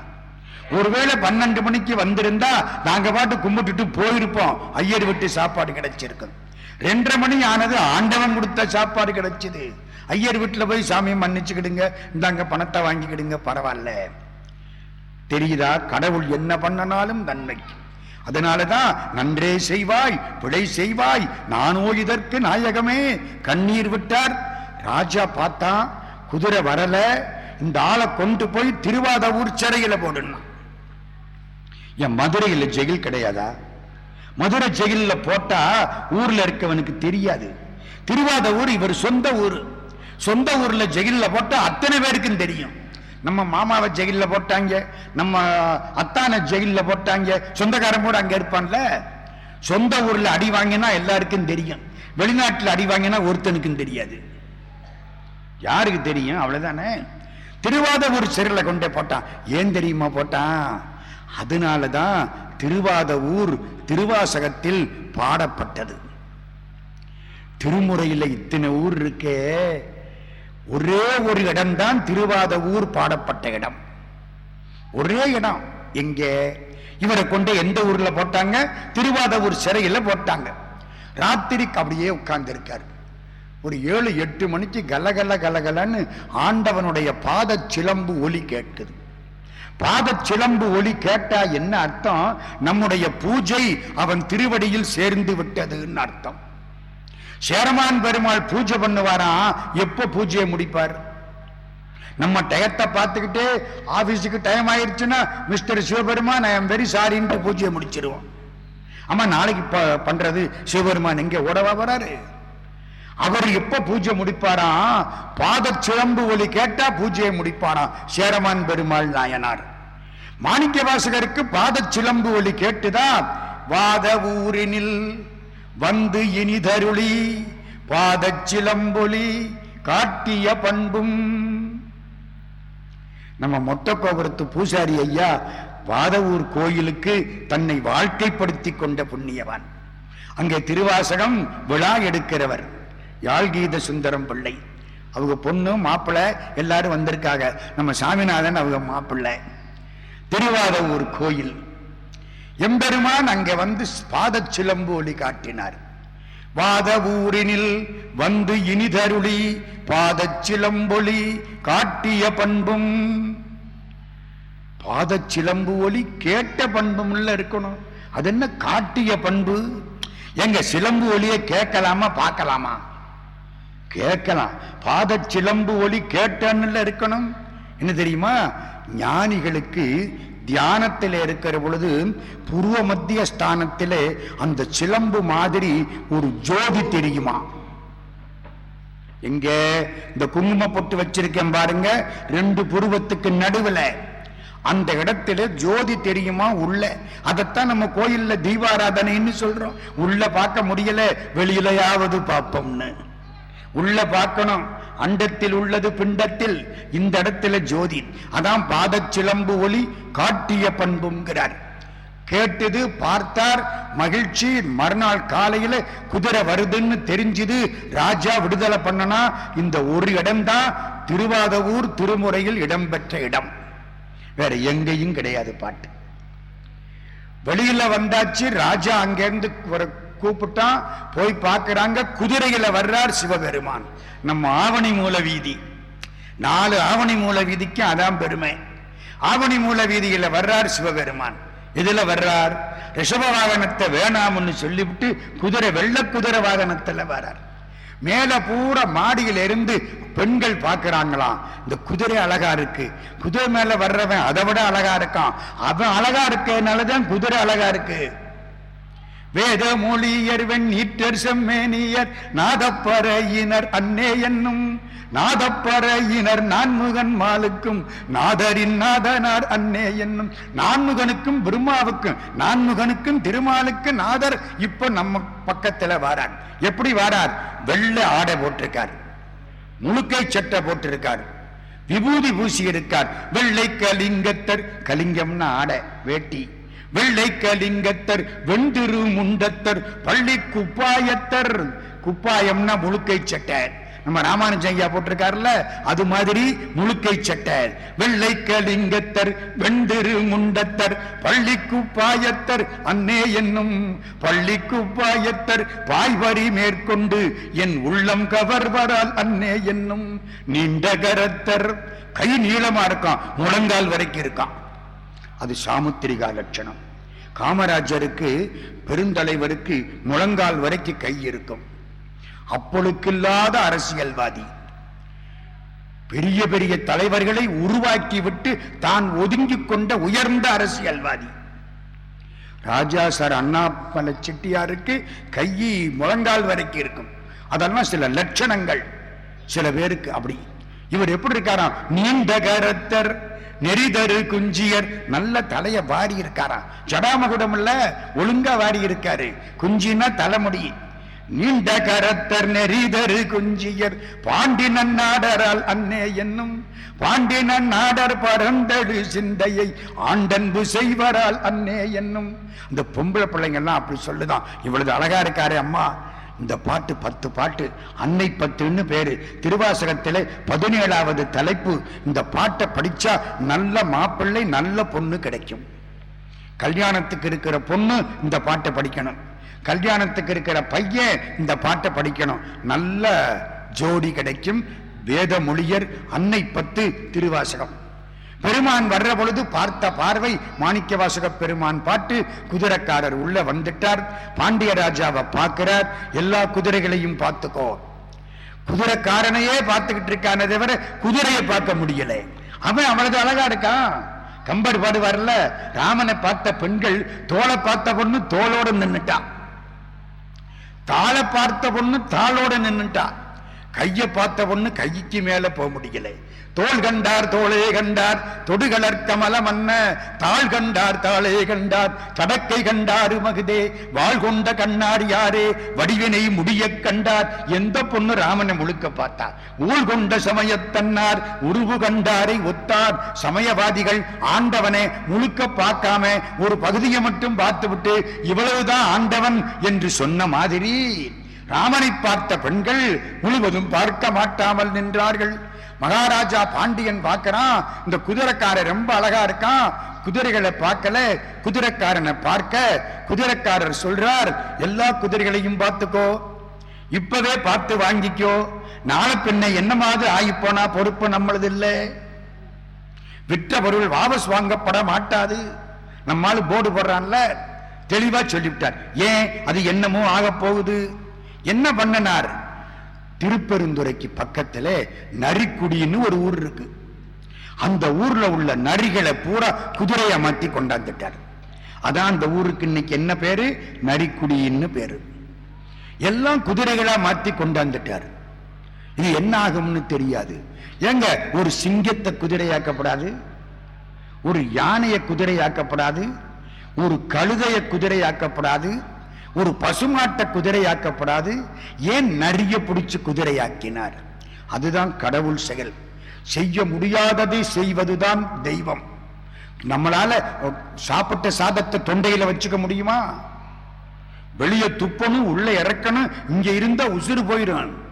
பெருமான் நஞ்ச கழுத்தில் வைத்துக் கொண்டான். பெயக்கண்டும் நஞ்சுண்டு அமைவர் திருவள்ளுவர். அது மாதிரி செய்ய முடியாதது இது. ஏன்? சர்க்கஸ்ல யானைய வச்சு வேலை வாங்குவான், சிங்கத்தை வச்சு வேலை வாங்குவான், புலிய வச்சு வேலை வாங்குவான். எந்த சர்க்கஸ்லையாவது நரிய வச்சு வேலை வாங்க முடியுமா? முடியாது. பொல்லாது, வஞ்சகமானது, தந்திரமானது, ஏமாத்திப்படும், ஓடி போயிடும். அதையே நான் மாத்தி காட்டுறான்டா, அப்போ உன்னை மாத்த முடியாதா? எங்கிட்ட வா அப்படின்னு அர்த்தம். மாற்ற முடியாத நரியை எதற்கும் கட்டுப்படாத நரியை நான் குதிரையாக மாற்றுவேன். அதனாலதான் நரிய பிடிச்சு குதிரையாக்கினான். பின்னால பெருமான் பாடுறார் திருவாசகம். நரியை குதிரை பரியாக்கி ஞாலமெல்லாம் நிகழ்வித்து பெரிய தென்னன் மதுரை எல்லாம் பிச்சதேற்றும் பெருந்துரையாய். உன்னை பார்த்தவனெல்லாம் பைத்தியமாயிட்டான். ஐயா, இந்த ஆளு என்ன இவ்வளவு அழகா இருக்காரே என்று பார்த்தவனெல்லாம் பைத்தியமாயிட்டான். அரிய பொருளே அவிநாசி அப்பா பாண்டி வெள்ளமே தெரிய அரிய பரஞ்சோதி செய்வதொன்றும் அறியேனே. குதிரைக்காரன் சொல்லிவிட்டான், எல்லாத்தையும் பார்த்துக்கோ. ராஜா எல்லாத்தையும் பார்த்தார், குதிரை எல்லாம் நல்லா இருக்கு, அவ்வளவுதான், என் பொறுப்பு முடிஞ்சு போச்சு. ராஜாவுக்கு ரொம்ப சந்தோஷம். கழுத்துல ஒரு பெரிய பொன்னாடை போட்டிருந்தான். பொன்னாடைன்னா பொன்னாடை பூரா தங்க ஜருக. நம்ம ஒரு ஆடையை பொறுத்திட்டு வாயினால பொன்னாடைங்கிற பாருங்க, அப்படி இல்ல, தங்க ஜருக, அப்படியே தங்கம், 22 கேரட் தங்க ஜருக பொன்னாடைய இவருக்கு போர்த்த. சிவபெருமான் தலைய குனிஞ்சு வாங்கணும். சிவபெருமான் தலைய குனிவாரா? சேர்ந்தடியா கையானை. நம்ம எல்லாருக்கும் ஒரு கும்பிடு போடுவோம். தேர்தல் வந்தா பெரிய கும்பிடா போடுவோம், போடுறோம்ல. சிவபெருமான் சேர்ந்தடியா கையானை. அவன் கும்பிடுறதுக்கு அவனுக்கு மேல யார் இருக்கா? பொன்னாடைய கொடுத்தா கழுத்தை குனிஞ்சு வாங்கிக்குவானா, தலையை குனிஞ்சு வாங்கிக்குவானா? இந்த கம்ப நீட்டினான், கோல் பொன்னாடை அதுல விழுந்துச்சு. அப்படி வாய் எடுத்துட்டான். என்னது கழுத்துல வாங்காம கம்பல வாங்குறாரே? பாண்டிய ராஜா கேட்டார். மந்திரி மாணிக்க வாசகர் சொன்னார், அது அவங்க ஊரு பழக்கம். அவங்க, ஆமா, அவர் எப்படி கையில வாங்காம கழுத்துல வாங்குவார்? அது அவங்க ஊர் பழக்கம். ஆனா பாண்டியனை பார்த்த உடனே மாணிக்க வாசகருக்கு சந்தோஷம். ஏன்? குதிரைக்காரனை பார்த்து விட்டார் இல்ல, இனிமே இவருக்கு மறுபிறப்பு கிடையாது. மதுரையார் மன்னன் மறுபிறப்பு ஓட மறித்திடுமே. பின்னால பாடுறாருங்க திருவாசகத்துல, குதிரையின் மேல் வந்து வருவானேல் குடிகேடு கண்டீர். இனிமே ஜென்மம் கிடையாது இவருக்கு. பார்த்துட்டாரே, குதிரை மேல வந்த பெருமானை பார்த்துட்டான், அவ்வளவுதான், எல்லாம் முடிஞ்சது, எல்லாரும் போயிட்டாங்க. குதிரை எல்லாம் கொண்ட கொட்டடியில் அடைச்சாச்சு. மாணிக்க வாசக பெருமான் மீனாட்சி கோயிலுக்கு வந்து சொக்கலிங்க பெருமானுக்கு முன்னால கண்ணீர் சோட உட்கார்ந்து திருவாசகம் பாடுகிறார். ராத்திரி நேரம், எல்லா குதிரையும் திரும்ப நரியாயிடுச்சு. இருந்த குதிரைகளை பூரா கடிச்சு சாப்பிட்டது. வந்தவன் போனவன் எதிர்த்தாப்புல வந்தவன் எல்லாரையும் சாப்பிட்டு கலையவரம் பண்ணி ஊரை விட்டுட்டு ஊழையிட்டுக்கிட்டே ஓடி போயிடுச்சு. ராஜாவுக்கு கோபம் வந்தது. ஏதோ தப்பு பண்ணியிருக்கான், நிறைய பிடிச்சு குதிரையாக்கி விட்டான். புடி மாணிக்க வாசகரை வைகை ஆத்து மண்ணுல நிக்க விட்டு அடின்ட்டான். அப்ப என்ன தெரியுது? அப்பவும் வைகை ஆத்துல மண்ணுதான் ஓடி இருக்குன்னு தெரியுது. தண்ணி எந்த காலத்துல ஓடுனுச்சு? வெள்ளம் எப்பவாவது வரும், இல்லைன்னா வராது. பெரும்பகுதி இப்படித்தான். வைகை ஆறு கடல்ல போய் கலக்காது. எவ்வளவு வெள்ளம் வந்தாலும் கடல்ல போய் கலக்காது. ராஜசிங்கமங்கலம் கம்மாயில போய் சேர்ந்துடும், கடலுக்கு போகாது. இன்னைக்கு நாளைக்கும் வைகை கடல்ல சேராது, தண்ணி வந்தாலும் சேராது.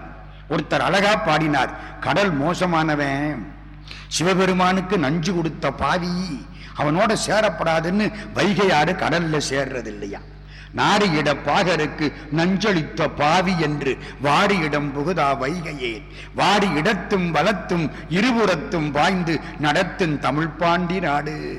அப்படிப்பட்ட வைகை, வைகையில நிக்க விட்டு அடிக்க ஆரம்பிச்சிட்டான் மாணிக்க வாசக பெருமானே. அடி வாங்குறார். பகவானே போதுமையா, இந்த வாழ்க்கை போதுமையா, மந்திரியா இருந்ததும் போதும், இப்ப அடி வாங்குறதும் போதும். காட்சிகள் அப்பப்ப மாறுது, வேற ஒண்ணும் இல்லை. பெருமானே பாரொடுவண்ணாய் பரந்த எம்பரனே, பற்று நான் மற்றிலேன் கண்டாய், எனக்கு எந்த பற்றும் கிடையாது. சீரொடு பொலிவாய் சிவபுரத்தரசே திருப்பெருந்துறை உரை சிவனே. அன்னைக்கு ஆட்கொண்ட நீ இன்னைக்கு என்ன விட்டுடலாமா? ஆரோடு நோகேன் ஆர்க்கெடுத்து உரைக்கேன். ஆண்ட நீ அருளிலையானால், ஆட்கொண்ட நீ அருள் பண்ணாமல் விட்டுட்டா வேற யார்கிட்ட போய் சொல்ல முடியும்? வார்கடல் உலகில் வாழ்கிலேன் கண்டாய், வருக என்றருள் புரியாயே. மூச்சு இழுத்துக்கிட்டு இருக்கிற பொழுது, சந்தேகம்னு டாக்டர் சொல்ற பொழுது, இந்த பாட்டை படிச்சுட்டு ஆண்டவன் திருவடி அடையணும். வார்கடல் உலகில் வாழ்கிலேன் கண்டாய், வருக என்று அருள் புரியாயே. உன் திருவடிக்கு வந்து சேர வேண்டும் என்று அருள் புரியாயே. நம்ம வீட்டில் யாராவது இறந்து போயிட்டா அழுவோம், உண்மைதான். திருவாசகம் படிச்சு அவங்கள தூக்கணும். அப்பத்தான் அந்த ஆன்மா சிவகதி அடையும், எல்லா பாவங்களும் போயிடும். நினப்புல வச்சுங்க. இறந்த வீட்டுல அழுததுனால இறந்தவருக்கு என்ன புண்ணியம்? நமக்குத்தான் மனசு ஆத்த மாட்டாம அழுதுகிட்டு இருக்கோம்.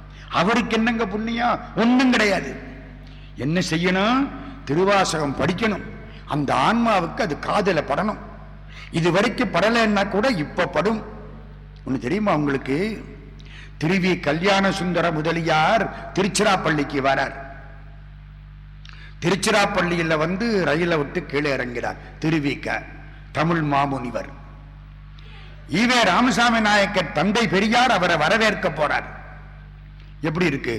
அவரு திருநீர் பூசாம இருக்க மாட்டார், இவரு திருநீர் பூச மாட்டார்.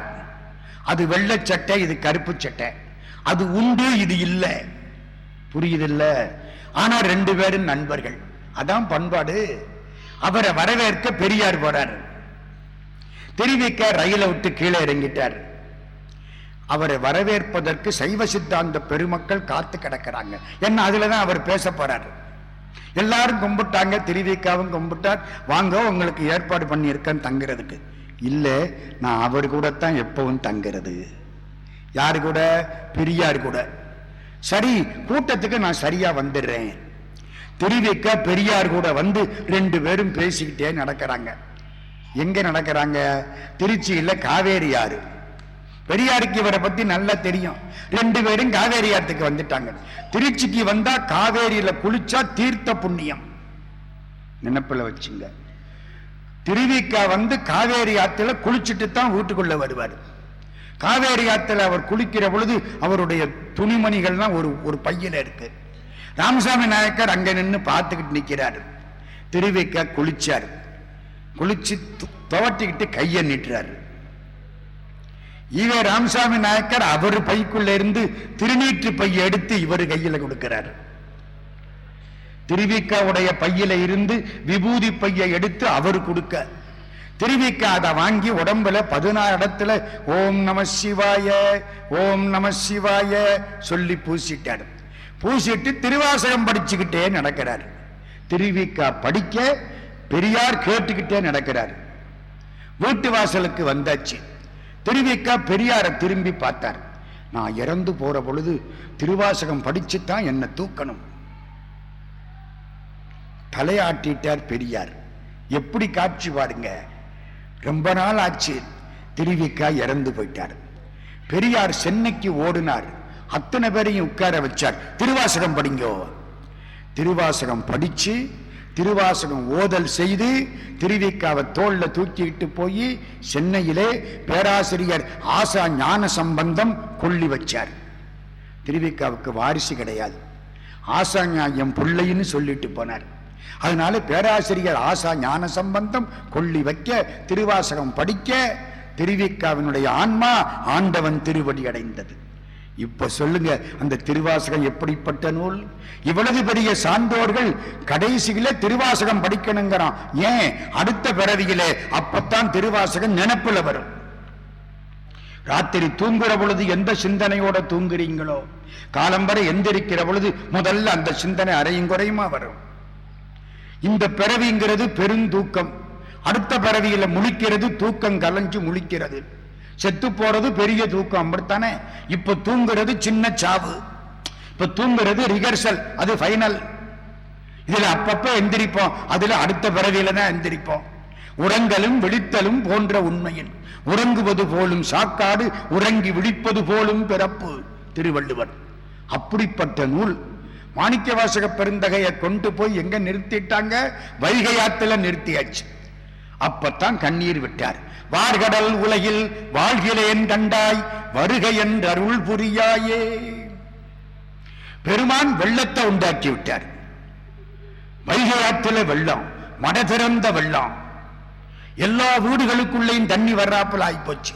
ராஜா பார்த்தான், டே மாணிக்க வாசகரை விடு, வெள்ளத்தை பார்க்கிறதா இவரை பார்க்கிறதா?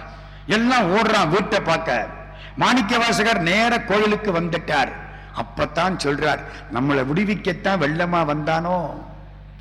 நடிகை குதிரை படியாக்கி ஞாலம் எல்லாம் நிகழ்வித்து பெரியதன் நன்மதுரை எல்லாம் பிச்சதேற்றும் பெருந்துரையாய் அரிய பொருளே அவிநாசி அப்பா பாண்டி வெள்ளமே. பாண்டிய நாட்டிலே வந்த வெள்ளமே, ஒருவேளை என்னை தடுத்தாட்கொள்ள வந்த கருணை வெள்ளம் தான் கங்கை வெள்ளம் மாதிரி வைகையில் வந்ததோ? கண்ணீர் விட்டு கதறுகிறான். பாண்டிய ராஜா சொன்னா, அந்தந்த பகுதி அவங்கவங்களுக்கு உரியது, அவங்கவங்க கரையை ஒசத்தனும், கல்லை எடுத்து போடு, மண்ணை எடுத்து போடு, கரையை ஒசத்து, வெள்ளம் வீட்டுக்குள்ள வந்துடப்படாது. ஆளாளுக்கு பகுதி ஒதுக்கியாச்சு.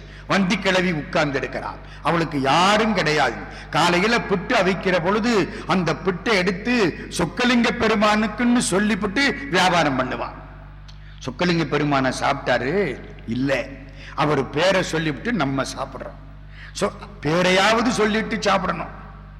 சொக்கலிங்க பெருமானுக்கு நிவேதனம்னு சொல்லிவிட்டு வித்திருவா, மிச்சத்தை இவர் சாப்பிடுவார்.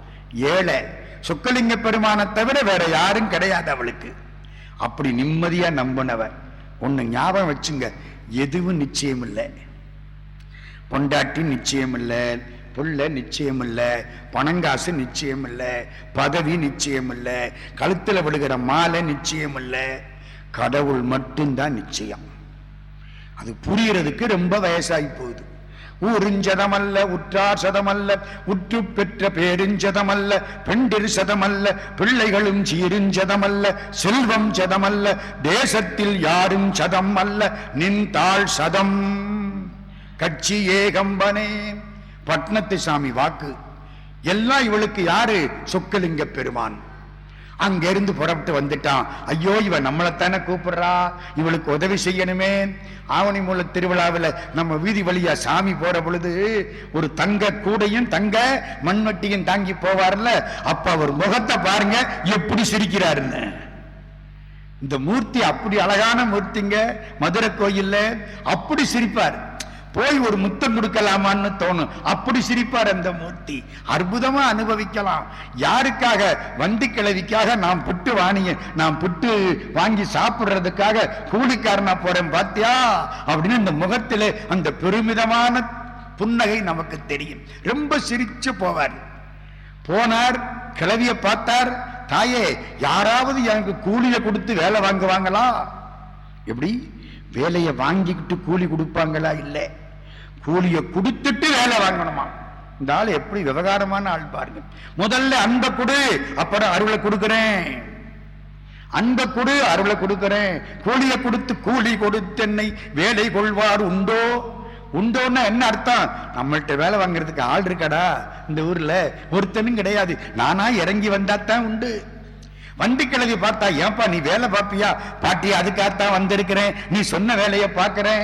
ஒண்ணும் இல்லப்பா, இந்த பகுதி இருக்கு, எனக்கு வேற யாரும் இல்லை, நீதான்ப்பா எனக்கு. பாட்டி, அதான் எனக்கு ரொம்ப நாளா தெரியுமே, இப்ப என்ன செய்யணும்னு சொல்லு. இந்த இடத்த மட்டும் மண்ணை அள்ளி போட்டு அடைச்சிடணும், இவ்வளவுதானே பாட்டி, நான் செய்கிறேன். ஆமா, எனக்கு என்னமாவது கூலி கொடுப்பியா? கூலி என்னப்பா, இந்த புட்டை விட்டா வேற ஒண்ணும் இல்லப்பா, உனக்கு இந்த புட்டை தாரேன். பாட்டி, ஒண்ணு செய், உன் வியாபாரத்தை நான் கெடுக்கப்படாது, புட்டை அவிச்சிருக்கேன், எனக்கு ரொம்ப பசியா இருக்கு, புட்டை எடு. உதிர்ந்து போனா எனக்கு, உதிராம இருந்தா வியாபாரத்துக்கு. உதிர்ந்த புட்டு எனக்கு, உதிராத புட்டை வியாபாரம் பண்ணிக்கோ. உன் வியாபாரத்தை நான் கெடுக்கல. நான் வியாபாரத்துக்கு முதல் போடுற ஆளு.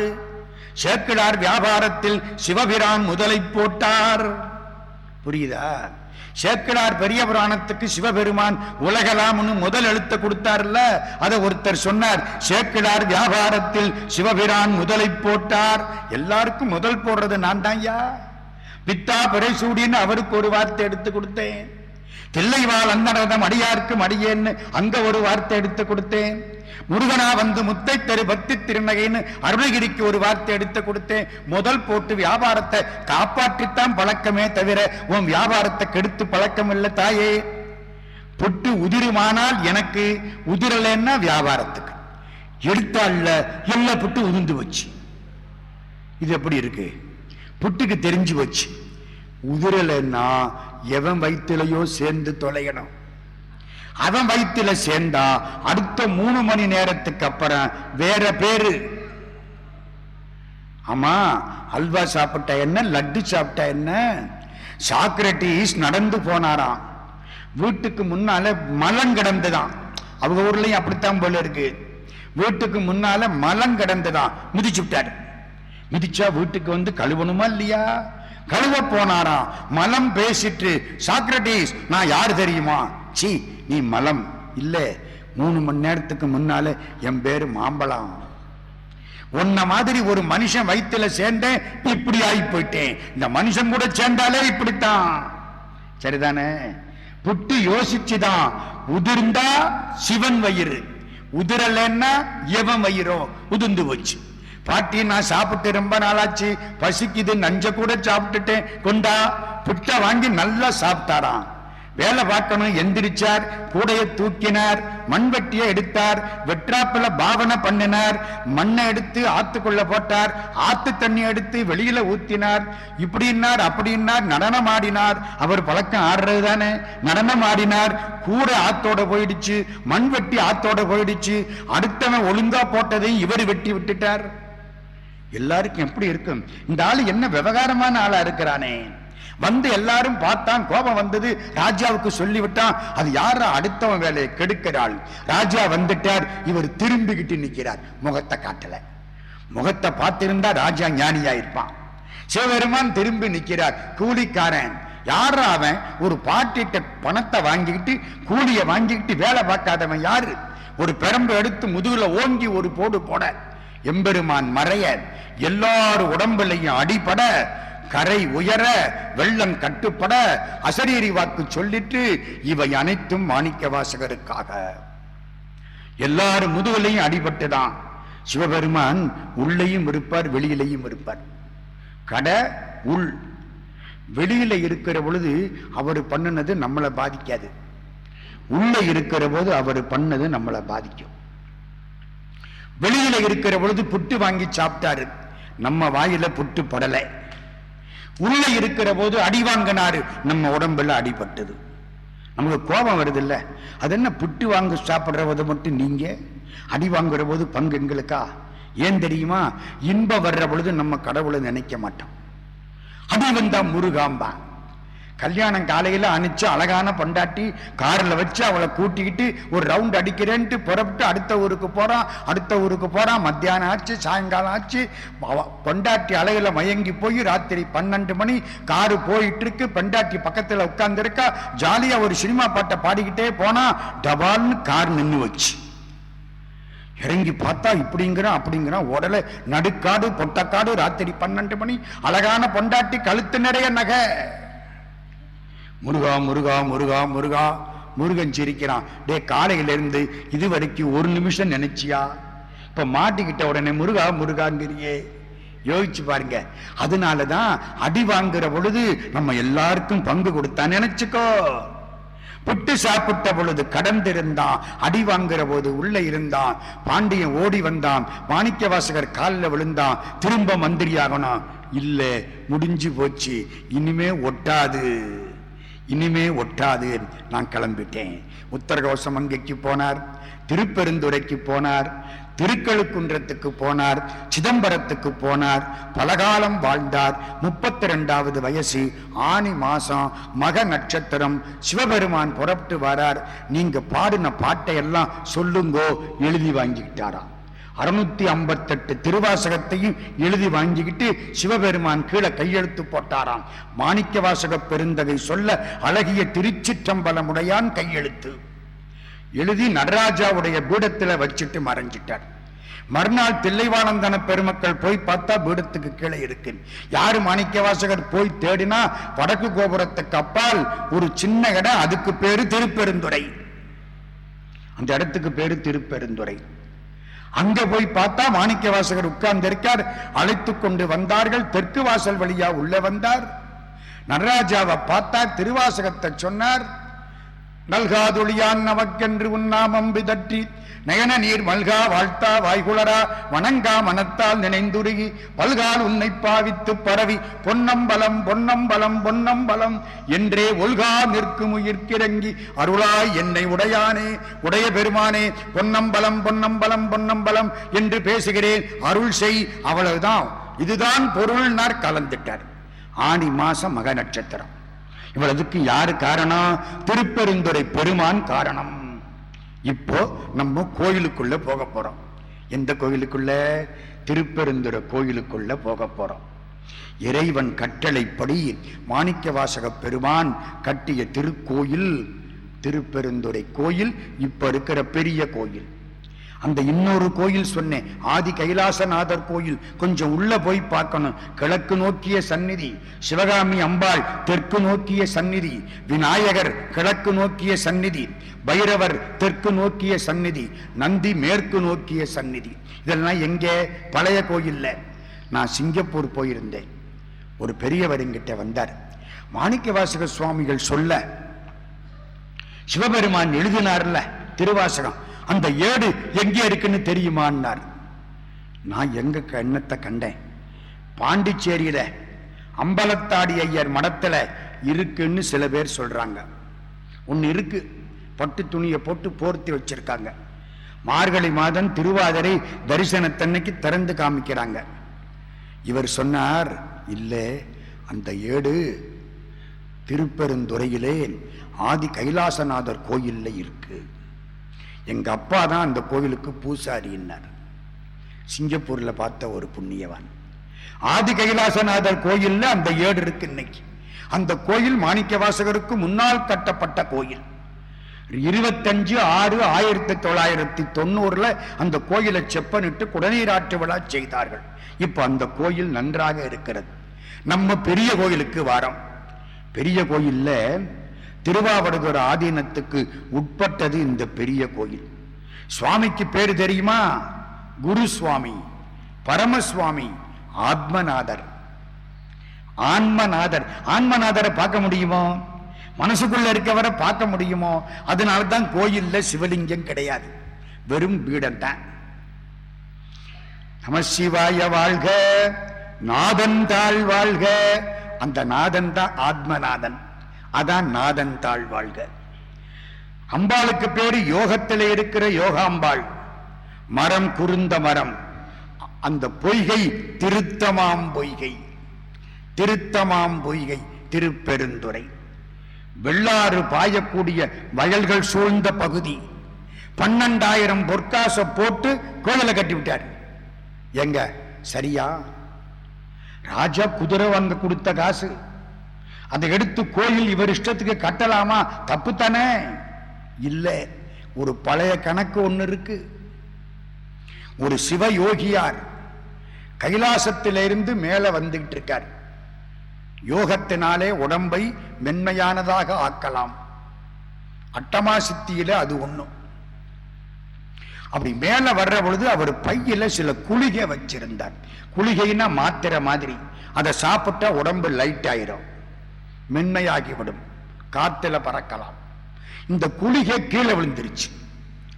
யோகியார் கொண்ட அந்த குளிகை கீழே விழுந்துருச்சு. எங்க விழுந்தது? பாண்டிய ராஜாவுடைய அரண்மனை மேல் மாடியில விழுந்தது, மதுரையில. பாண்டிய ராஜா மேல நிக்கிறாள், குளிகையை எடுத்துட்டார். எடுத்து கையில வச்சுக்கிட்டார். யோகியார் கீழே இறங்கிட்டார். இந்த குளிகையினால உனக்கு புண்ணியம் இல்லை, எனக்கு அவசியம், கொடுத்துரு. பாண்டிய ராஜா கேட்கிறார், நீங்க யோகியார்? ஆமா. எனக்கு கைலாசத்தை காட்டுங்க, தந்துடுறேன். விவரம் தானே, அவர்கிட்ட தானே அதை கேட்கலாம். எனக்கு 50 ரூபா கொடுங்கன்னு யார்கிட்ட வேணாலும் கேட்கலாம். கைலாசத்தை காட்டுன்னு காட்டுறவன்கிட்ட தானே கேட்க முடியும். எனக்கு கைலாசத்தை காட்டணும், குளிகையை கொடுத்துடுறேன். என்னடா வம்பா போச்சு. யோகியார் பார்த்தா, ஓஹோ மாணிக்க வாசகர் அவதாரம் பண்ணணுமா? சரி. பார்வை யோகியாருக்கு ஞான பார்வை. அவரை கூட்டிகிட்டு போயிட்டார் பாண்டிய ராஜாவை. பாண்டிய ராஜா செங்கோலோடு அங்க போறார். கைலாசம் முழுக்க தங்கமலை. இப்பவும் காலையில பார்த்தா பொன்னார் மேனியனேன்னு தங்கமயமா தெரியும் கைலாசம். கிட்ட போக முடியாது, மூச்சு முட்டும், ஆக்சிஜன் குறைச்சல், தூரத்தை நின்று பார்க்கலாம். 6 மணிக்கு திறப்புக்குல இருந்து பார்த்தா அற்புதமா தெரியும். அந்த கைலாசம் பொன்மலையா தெரியும், தங்கமலை. ராத்திரிக்கு ஜோதி பிரகாசமா தெரியும். ஜோதியே சுடரே சூழ் ஒளி விளக்கே, அப்பத்தான் பார்க்கலாம். இவர் கைலாசத்துக்கு கூட்டிகிட்டு போயிட்டாரா யோகியார். பிராணாயாமம் பண்ணி கூட்டிகிட்டு போனா அந்த செங்கோலை கைலாச மலையில ஊனி வச்சு விட்டாரு. கைலாசத்தை பூரா சுத்தி பார்த்தார். சிவபெருமான் திருவோலக்கத்தை கும்பிட்டார், புறப்பட்டார். செங்கோலை எடுத்துக்கிட்டார். தங்கம் செங்கோல்ல ஒட்டி கொண்டது. ஆழமா குத்தி வச்ச தங்கம் செங்கோல்ல எல்லா பக்கத்திலையும் ஒட்டி கொண்டது. தூக்கிட்டு இங்க வந்துட்டார். செங்கோலை கொண்டாந்து பொக்கிஷத்துல வச்சு விட்டார். சிவன் சொத்து பாண்டிய நாட்டுக்கு வந்துருச்சு. தெரிஞ்சோ தெரியாமலோ யோகியார் அதுக்கு காரணமாயிட்டார். இந்த யோகி மாணிக்க வாசகரா வந்து பிறந்தார். அந்த பாண்டிய ராஜா திரும்ப அரிமர்த்தன பாண்டியனா பிறந்தான். அந்த தங்கத்தை அப்ப வாங்கினான் பாருங்க சிவபெருமானுக்கு. இத்தனை காலத்துக்கு வட்டி போட்டு 12,000 பொற்காசுகளாக மாத்தி இவர் மூலமாக ஆண்டவன் கோயிலுக்கு கொடுத்து கடனை சரி பண்ணிவிட்டான். எல்லாம் கணக்கு, அவ்வளதும் கணக்கு. ஒருத்தட்ட கடன் வாங்கிட்டு நான் கொடுக்காம இறந்து போயிட்டேன்னா அடுத்த பிறவியிலே அவர் என் பிள்ளையா வந்து பிறப்பார். எல்கேஜிக்கு 50,000 கொடு, யூகேஜிக்கு 1 லட்சம் கொடு, இன்ஜினியரிங் சீட்டு வாங்க 4 லட்சம் கொடு, எம்பிபிஎஸ் வாங்க 50 லட்சம் கொடு, கொடுக்கணும். வேற வழி இல்லை. கடவுள் போட்டது அப்படி, கொடுத்தே தீரணும். எல்லாம் கடன் வாங்கினா கொடுத்துடணும். பரம ஞானிகள் அதனாலதான் மரத்திலிருந்து எதையாவது எடுத்து சாப்பிட்டா மரத்துக்கு தண்ணி சமந்து ஊத்தி கணக்க முடிச்சிருவாங்க. சரியா போச்சுன்னு இந்த பழைய கணக்கா கோயில் கட்டி விட்டாரு. தெற்கு நோக்கிய கோயில் இது. சிவபெருமான் தெற்கு நோக்கி இருந்த இடம் திருப்பெருந்துறை. ஏன் தெற்கு நோக்கி உட்கார்ந்தாரு? தமிழ் தெற்குல தானே இருக்கு. திருவாசகம் தெற்குல இருந்து தானே வரும், தென்னாட்டில் இருந்து தானே சார் வரும். வடக்கு நோக்கி உட்கார்ந்தா என்ன ஆகிறது? தட்சிணாமூர்த்தி ஏன் தெற்கு நோக்கி உட்கார்ந்தாரு? இன்னொரு திருவாசகம் வரணும்னா தெற்குல இருந்து தான் சார் வரணும். நடராஜா ஏன் தெற்கு நோக்கி ஆடுறாரு? தமிழ் தெற்குல இருந்து வருது. எங்க பாடுறானோ பாட்டை கேட்டுத்தானே ஆட முடியும். பாட்டு எங்க இருந்து வருது? தமிழ் திருச்செவி மாந்தவும் ஒன்றோ. பரஞ்சோதி முனிவர் திருவிளையாடல் புராணம்.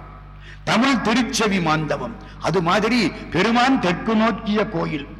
ஆத்மநாதர் உருவம் கிடையாது, சிவலிங்கம் கிடையாது. கேட்ட அந்த ஊருக்காரங்க சொல்றாங்க அவர் குதிரையில மதுரைக்கு போயிட்டாரு. அது ஊர் பழக்கம் அப்படித்தானே, இங்க இல்ல. பார்த்து நாம் குருவாய் வந்து அனுக்கிரகம் பதனமாய் வைத்து மனத்துள்ளே நிதம் பக்தி செய்வேறொன்றும் இல்லை இல்லை இது பரம ரகசியம் என்று கொள்ளே. ஒரு பழைய பாட்டு, மாணிக்க வாசகர் விலாசம்னு பேரு. மனசுல வச்சு பக்தி செய், அதான் ஆத்மநாதன். உருவம் கிடையாது, மனசுல வைத்து பக்தி செய், வேற ஒண்ணு வேண்டாம். இந்த கோயிலுக்கு 6 சிறப்புகள். வனம் குருந்த வனம், தலம் தீர்த்த தலம், 21 தீர்த்தம் இருக்கு. புறம் சிவபுரம், தீர்த்தம் அதுக்கு பேரு திருத்தமாம் பொய்கை. மூர்த்தி ஆத்மநாதர், தொண்டர் மாணிக்க வாசகர். அவ்வளவு மரியாதையும் மாணிக்க வாசகருக்கு தான். கோயில்ல திருவிழா யாருக்கு? மாணிக்க வாசகருக்கு. தேர்ல வர்றது யாரு? மாணிக்க வாசகர். ஒருத்தர் இப்ப அண்மை காலத்துல முருகன் கோயில் கட்டினார். ராத்திரி கனவுல சிவபெருமான் காட்சி கொடுத்தார். அந்த கோயிலுக்கு முருகன் கோயில்னு பேர் வைக்காதே, ஆனந்த மாணிக்க வாசகர் கோயில்னு பேர் வை. இன்னைக்கு முருகன் கோயிலுக்கு என்ன பேரு? ஆனந்த மாணிக்க வாசகர் கோயில். மாணிக்க வாசக பெருமான் கடைசியில் இன்ப உருவம் அடைந்தார். அன்புரு அருளுரு இன்புருன்னு வள்ளற் பெருமான் பேசுவார். முதல்ல அன்புருவம், அப்புறம் அருள் உருவம், 3வது இன்ப உருவம். இன்பம் பெருக்கி இருளகற்றி எஞ்ஞான்றும் துன்பம் தொடர்வறுத்து ஜோதியாய் அன்பமைத்து சீரார் பெருந்துரையான் என்னுடைய சிந்தையே ஊராக கொண்டான் உவந்து. எல்லா கோயில்லையும் திருப்பள்ளி எழுச்சி பாடுற பொழுது முதல் பாட்டு திருப்பள்ளி எழுச்சியில போற்றி என்பாள் முதலாகிய பொருளே புலர்ந்தது பூங்கலற்கனி துணை மலர் கொண்டு ஏற்றி நின்றிருமுகத்த மக்கருள் மலரும் எழில் நகை கொண்டு நின்றிருவடி தொழுவோம் சேற்றிதழ் கமலங்கள் மலரும் தன் வயல் சூழ் திருப்பெருந்துரை உரை சிவபெருமானே ஏற்றுயர் கொடி உடையாய் எமை உடையாய் எம்பெருமான் பள்ளி எழுந்தருளாயே. பள்ளி எழுப்புற பாட்டு அத்தனை சிவன் கோயில்லையும் திருப்பெருந்துரை பாட்டு திருவாசகம். ராத்திரி கோயில் சாப்பிடுற பொழுது பள்ளி அருகில சாமியை உட்கார வச்சு கடைசியா பாடுற பாட்டு சீரார் பவளங்கால் முத்தங்கையிராக ஏறாரும் பொற்பலகை ஏறி இனிதமர்ந்து நாராயணன் அடியா நான் மலர்த்தாள் நாயடி ஏற்கு ஊராக தந்தருளும் உத்தர கோஷமங்கை ஆரா அமுதின் அருள்தாள் இணை பாடீர் போரார் வேல் கண்மடவீர் பொன் ஊசல் ஆடாமோ. ஊஞ்சல் கடைசி பாட்டு திருவாசகம், முதல் பாட்டு திருவாசகம். சிவபெருமான பள்ளி எழுப்புறது திருவாசகம், ராத்திரி தூங்க வைக்கிறது திருவாசகம். நடராஜ பெருமான் திருவீதி உலா வர்ற பொழுது ஒரு பக்கம் சிவகாமி, ஒரு பக்கம் மாணிக்க வாசக சுவாமி. திருவாசகம் எங்க போயிடுச்சு பாத்தீங்களா?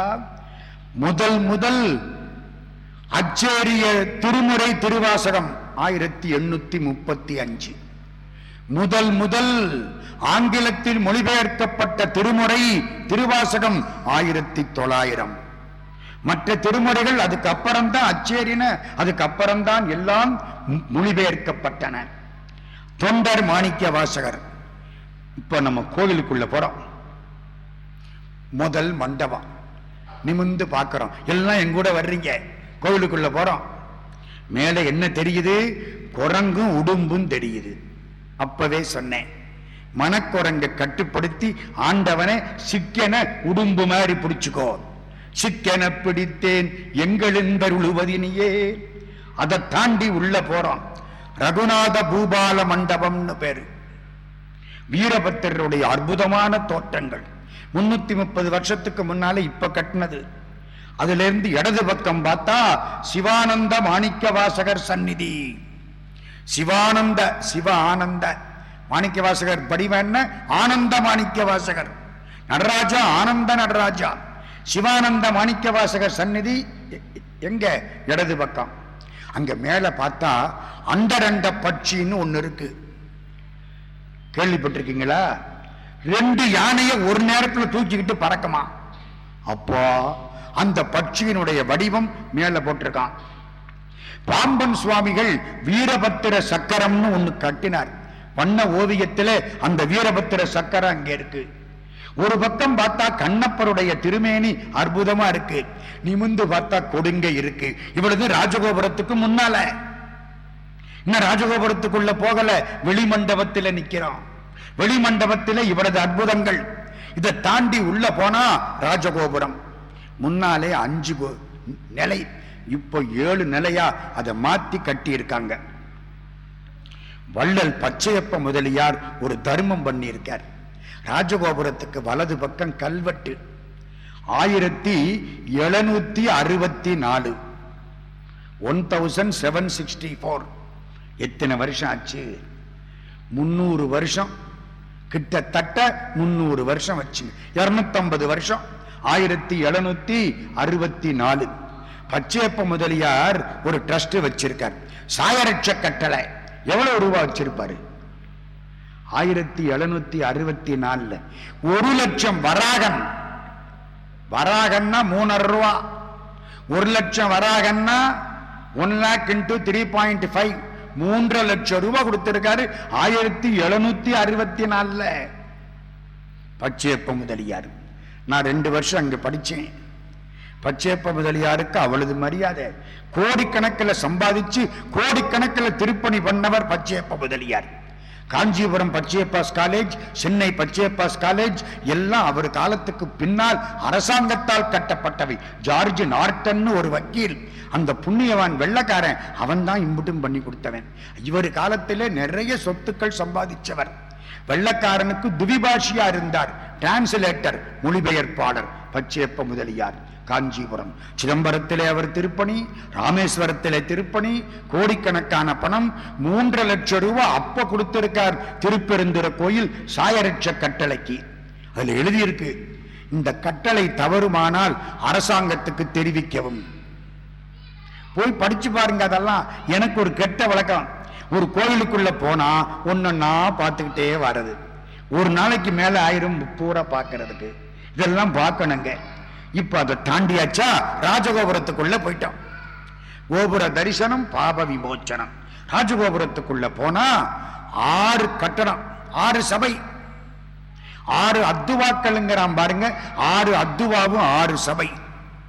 வரிசைக்கு உள்ள போறோம். முதல் சபை கனக சபை, 81 தீபம்.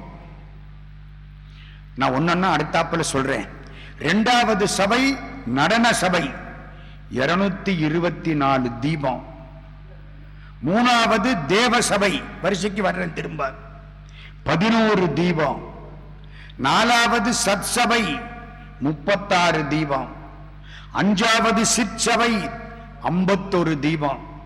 ஆறாவது ஆனந்த சபை 5 தீபம். இப்ப நம்ம சும்மா அங்கே இருந்து 6 சபையும் பார்த்துட்டோம். இப்ப ஒவ்வொரு சபையா உள்ள போறோம். முதல் சபை கனக சபை. ராஜகோபுரம் தாண்டின உடனே இருக்கிற மண்டபத்துக்கு பேரு கனக சபை. இன்னொரு பேரு பஞ்சாட்சர மண்டபம். அதுல பாண்டிய ராஜா, சிவபெருமான், 3-4 அந்தணர்கள் எல்லாம் நிக்கிறாங்க. அது என்ன கதை? மாணிக்கவாசகர் காலத்துக்கு அப்புறம் நடந்த ஒரு கதை. 300 அந்தண பெருமக்கள் அந்த ஊரிலே ஆண்டவனுக்கு உரிய அர்ச்சகர்களாக பணியாற்றினார்கள். தில்லையிலே 3000, திருப்பெருந்துறையிலே 300. இந்த 300 பேருக்கும் திருப்பெருந்துறையை சுத்தி கிராமத்திலே நிலம் கொடுத்திருந்தார் ராஜா. அதானே அந்த காலத்துல கோயிலுக்கு யாரு திருப்பணி பண்றாரோ அவங்க கோயில் அர்ச்சகர் குடும்பத்தை பார்த்துக்கணும். ராஜா என்ன பண்ணா 300 பேருக்கு நிலங்களை கொடுத்திருந்தான். இந்த பாண்டிய ராஜாட்ட துண்டகன்னு ஒரு மந்திரி வந்தான். இந்த மந்திரி என்ன பண்ணா, இந்த கோயிலை சுத்தி உள்ள நிலங்கள் நல்ல நிலம், வெள்ளாறு பாயிர இடம், நல்ல விவசாயம், 3 போகம், வருஷத்துல 3 போகம் விளையும். இந்த இருக்கிற அந்தணர்களை பூரா மிரட்டி நிலத்தை பூரா அவன் பேருக்கு எழுதி வாங்கிவிட்டான். நில அபகரிப்பு அப்பவே ஆரம்பிச்சிருச்சு. எப்போ? அப்போ எத்தனை வருஷத்துக்கு முன்னால? ஒரு 400 வருஷத்துக்கு முன்னால எழுதி வாங்கிட்டு எல்லா அந்தணர்களையும் விரட்டிட்டான். ஆமா சார், மந்திரி நம்ம என்ன பண்ண முடியும்? எல்லாம் வாய மூடிக்கிட்டு இருந்தாங்க, ஆட்சி மாறும்னு. வேற என்ன பண்றது? சிவபெருமான் பார்த்தார், என்னடா இப்படியாய், பாண்டியன் நல்லவன். ஒரு நாள் ஒரு 10-15 அந்தணர்கள் கோயிலுக்கு வந்து கண்ணீர் விட்டு அழுதாங்க. சோத்துக்கு வழி இல்லை, நாங்க பிள்ளை குட்டியெல்லாம் பிழைக்கணும், நிலத்தை புடுங்கிக்கிட்டான், அதுல தான் நாங்க விவசாயம் பண்ணணும், இப்ப ஒன்னும் வழி இல்லை. பெருமானே, நாங்க இங்க வந்து கோயில் பணி பண்ண முடியாது, ஒத்தாளா இருந்தா ஏதோ பண்ணிக்கலாம், பிள்ளை குட்டி இருக்கு, என்ன பண்றது? பகவான் ராமகிருஷ்ணர் ஒரு கதை சொல்லுவார். ஒரு ராஜா கோவிலுக்குள்ள போனானா, கோயில்ல ஒவ்வொரு அந்தணரா இருந்தாங்களாம், கல்யாணம் காட்சி பண்ணிக்கிறாம. ராஜா உள்ள போன உடனே ஒருத்தனும் கண்டுக்கல. இவரா உள்ள போனாரு, கும்பிட்டு திரும்பிட்டாரு. மந்திரின்னாரு. என்னன்னா, என்ன இந்த பிராமணால் ஒருத்தன் கூட நம்மளை பார்க்க மாட்டேங்கிறான், அவனவன் வேலையை பார்த்துக்கிட்டு இருக்கான், 5-6 பேர் கோவிலுக்குள்ள இருக்காங்க, நம்மளை கண்டுக்கவே மாட்டேங்கிறாங்களே. மகாராஜா அப்படியா, ஒரு 2 மாசம் கழிச்சு போங்க, கண்டுக்குவாங்க. 2 மாசம் கழிச்சு மகாராஜா போனா அவனமா ஓடி வந்து முன்னால தாம்பாளத்தை நீட்டி நிக்கிறான். மந்திரி, என்ன பண்ணுனே? எல்லாருக்கும் கல்யாணம் பண்ணி வச்சுட்டேன். ஒத்தையா இருந்த பொழுது நமக்கு என்னன்னு இருந்தாங்க, கல்யாணம் பண்ணி குழந்தை குட்டி பொண்டாட்டின்னு ஆன உடனே அவ அங்க போ இங்க போ, அதை வாங்கு இந்த வாங்குன்னு சொல்லுவாளேன்னு ராஜா காலில் விழ ஆரம்பிச்சுட்டான் எல்லாரும். அது மாதிரி என்ன பண்றது? குழந்தை குட்டி இருக்குல்ல அர்ச்சகருக்கு, அவர் என்னங்க பண்ணுவாரு? சிவபெருமான் காலில் போய் விழுந்தார். பெருமான் சொன்னா, கவலைப்படாத, நான் பார்த்துக்கிறேன். வயசான கிழவனாரா அந்தனர் மாதிரி தோற்றம் எடுத்துக்கிட்டு இடுப்பு நிறைய பட்டயங்களை தூக்கிக்கிட்டு ராஜாட்ட போயிட்டார். பாண்டிய ராஜாட்ட போய் பூரா அந்தணர்களுக்கு உரியது, அதுக்கான பட்டயம் எல்லாம் இந்த இருக்கு. ராஜா பார்த்தான், கூப்பிடு மந்திரி துண்டகனை. மந்திரி வந்தான். ஏது இந்த நிலமெல்லாம்? எனக்கு சொந்தம்னா எப்படி? அவங்கெல்லாம் முந்தைய எனக்கு பட்டயம் எழுதி கொடுத்துட்டு போயிட்டாங்க. தெளிவான ஆளு. எங்கே கொண்டாந்து கொடுத்துட்டோம், கட்டாயப்படுத்தி வாங்கின பட்டயத்தை. ஏன்னா அது இதுலயும் இருக்கு அதுலயும் இருக்கு, இந்த பட்டயத்திலையும் இருக்கு அந்த பட்டயத்தில இருக்கு. பழைய பட்டயத்தை ரத்து பண்ணதால இருக்கணும். இது எப்படி? புரியலையே. கிழவனார் சொல்றார் இதுதான் ஒரிஜினல், மந்திரி சொல்றான் அதெல்லாம் கிடையாது, நான் வாங்கினது தான் ஒரிஜினல். ராஜாவுக்கு ஒன்றும் புரியல. ஆமா, நிலத்துக்கு உண்மையான சொந்தக்காரன் யாருன்னு தெரியணும். உண்மையான சொந்தக்காரனுக்கு நிலத்தை பத்தி தெரியுமில்ல. செல்லான் கிழவன் இருப்பின் நிலம் புலந்து இல்லாளின் ஊடிவிடும். நிலத்துக்கு அடிக்கடி போய் பார்க்கலன்னா நிலம் சண்டை போட்டுருமா. எப்படி பொண்டாட்டி அப்பப்ப பார்க்கலன்னா அவ ஊழல் கொள்ற மாதிரி நிலம் சண்டை போட்டுருமா. சரிதானே? நிலத்தை பத்தி தெரியணும்ல. மந்திரி, நீ எழுதி வாங்கின நிலத்தை பத்தி சொல்லு. மகாராஜா, வெட்ட வெட்ட வெட்ட தண்ணியே வராது. ஆத்து தண்ணி வந்தாத்தான் பாசனம், கிணத்து தண்ணி கிடையாது. பெரியவரே, நீங்க வெட்டினா தண்ணி வந்துடும். ஆஹா, இப்ப புரிஞ்சு வச்சு வெட்டி பார்க்கிறது. தண்ணி வந்துருச்சுன்னா பெரியவர் சொன்னது சரி, அவர்கிட்ட கொடுத்துருவோம். தண்ணி வரலன்னா மந்திரி சொன்னது சரி. ராஜா வந்துட்டான். திருப்பெருந்துறை கோயில்ல ஈசான்ய மூலை மேடான பகுதி, அத போய் வெட்டினான். மேட்டு பகுதியிலையா தண்ணி இருக்கும்? பள்ளத்துல தானே தண்ணி இருக்கும். மேட்டு பகுதியை போய் வெட்டினா பரமசிவமே வந்திருக்காரு. மேட்டு பகுதியை வெட்டினா தண்ணி பீச்சி அடிச்சது. துண்டகனை விரட்டி விட்டார் ராஜா. நீ பண்ணது தப்படா. எல்லாம் வந்து காலில் விழுந்தாங்க. கட்டாயப்படுத்தி எழுதி வாங்கி விட்டான். சிவபெருமான் வந்து நீர் மேலே வர சிவபெருமான் எல்லா அந்தணர்களையும் பார்த்தாராம். ஐயா பெரியவரே, நீங்க யாரு? நீங்க வந்து எங்களை காப்பாத்திட்டீங்க. காப்பாத்திட்டேன்ல, எனக்கு என்னமாவது கொடுங்க. நாங்க என்ன கொடுக்கிறது? 300ல ஒரு பங்கு எனக்கு கொடுங்க. புரியுதா? நீங்க 300 பேரு, 300ல ஒரு பங்கு எனக்கு கொடுங்க. இவங்க என்ன பண்ணா, நிலத்தில ஒரு பங்குன்னா, இல்ல இல்ல உங்கள ஒரு பங்கு. இனிமே நீங்க 300 இல்ல, நம்ம 301. என்னையும் சேர்த்துங்க, உங்களோட அடியார் கூட்டத்தில் என்ன சேர்த்துக்கிடுங்க. 300 அடியார் இல்ல, ஆண்டவனையும் சேர்த்து நம்ம 301. அவனுக்கு என்ன பணம் வேணுமா, நிலம் வேணுமா? உங்க மனசுதான் வேணும். அவன் கடவுள் பணத்தை கேட்கலமா, உங்க மனசை கேட்கிறான். மனசை கொடுங்க, பக்கத்துல வந்து உட்கார்ந்து இருப்பான். 301ல ஒருத்தனா நான் இருக்கிறேன். அந்த ஓவியங்கள் ரொம்ப அற்புதமான சிற்பங்களாக அந்த மண்டபத்தில் இருக்கின்றன. எந்த மண்டபத்தில்? கனக சபை முதல் மண்டபம். உள்ள போறோம். இந்த மண்டபத்திலே இந்த சிற்பங்கள் எல்லாம் இருக்கின்றன. இடது பக்கம் பார்த்தா முதல் மண்டபம் கனக சபை. இடது பக்கம் பார்த்தா மாணிக்க வாசகர் மூலஸ்தானம். கல்லாலான மூர்த்தி, அழகான மூர்த்தி. நெத்தியில பள்ளம். அது என்ன பள்ளம்? சந்தன வச்சு பள்ளம் விழுந்து வச்சான். அவ எந்த காலத்து மூர்த்தம்?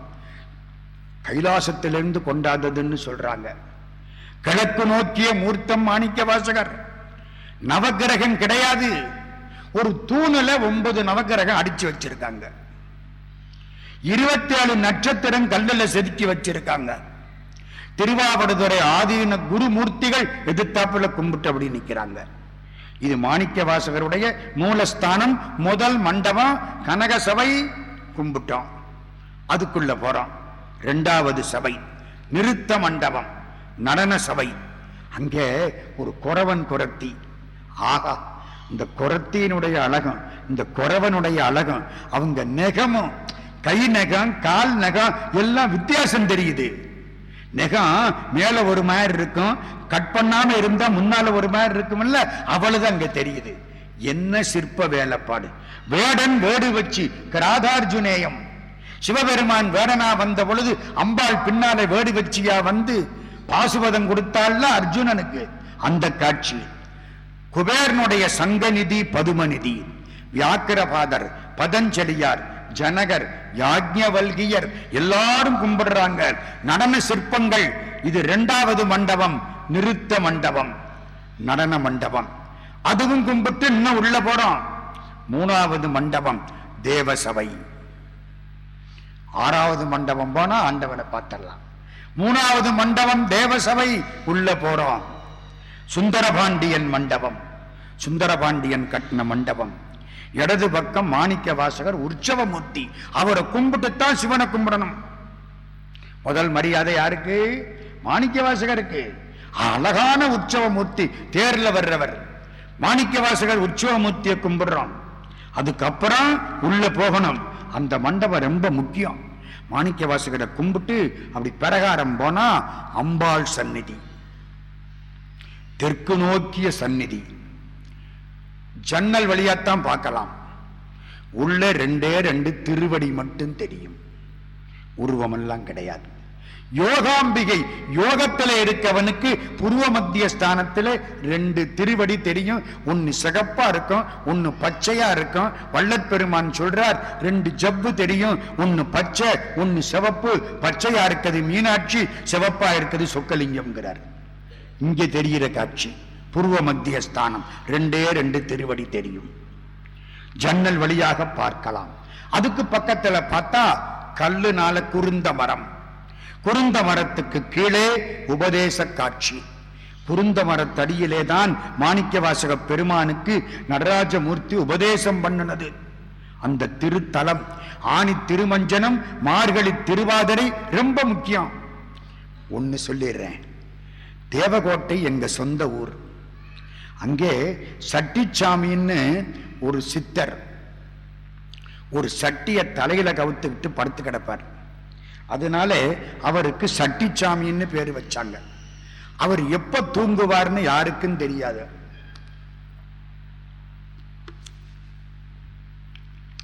யாரு வீட்டுக்காவது போவார், கொடுத்தா சாப்பிடுவார், சமயத்தில் வேணான்ட்டு போயிடுவார். எங்க வீடு பழைய வீடு. ஒரு பாய் விரிச்சு பழைய ஆட்கள் எல்லாம் மொத்தமா படுத்து கிடப்பாங்க அந்த காலத்துல. நான் சொல்றது 150 வருஷத்துக்கு முன்னால. எங்க தாத்தாவெல்லாம் படுத்திருந்த நேரம் அது. எல்லாம் படுத்திருக்காங்க. ராத்திரி 8 மணி சட்டிச்சாமி அங்கிருந்து வரார். வந்து இவங்க பாயை விட்டு தள்ளி விலகி தரையில சட்டியை தலைக்கி வச்சு படுத்துட்டார். சன்னியாசி, அவருக்கு என்ன பாய்? இவங்க படுத்திருக்கவங்க எல்லாம் என்ன பேசிக்கிறாங்க? இன்னைக்கு ராத்திரி திருவாதிரை தரிசனம், இன்னைக்கு ராத்திரி அபிஷேகம், நாளைக்கு காலையில தரிசனம். நமக்கு ஆவுடையார் கோயில்ல போய் பார்க்கணும்னு தலையெழுத்து இருக்கணும். நம்ம தேவகோட்டையில படுத்து கிடக்கிறோம். தேவகோட்டையிலேருந்து காரைக்குடி போய், காரைக்குடியிலேருந்து புதுவயல் போய், புதுவயல்ல இருந்து ஆவுடையார் கோயில் போகணும். நம்ம எங்கே போறது? நமக்கு கொடுத்து வச்சது இவ்வளவுதான். நடராஜா, மாணிக்க வாசக பெருமானே அப்படின்னு இவங்கள்லாம் பேசிக்கிட்டு இருக்க, சட்டிச்சாமி எந்திரிச்சார். விலகி படுங்கன்னார். பெரிய பாய், விலகி படுத்தாங்க. சாமி வந்து பாயில படுத்துக்கிட்டார். தரையில படுத்திருந்த சுவாமி சட்டியை தலைக்கி வச்சு பாயில படுத்துக்கிட்டார். எல்லாம் தூங்குக, எல்லாம் கண்ணை மூடுனாங்க. ஒரு 10 நிமிஷத்துக்கு அப்புறம் முழிச்சு பாருங்க. முழிச்சு பார்த்தா எல்லாம் ஆவுடையார் கோயில் அடிக்கிறாங்க.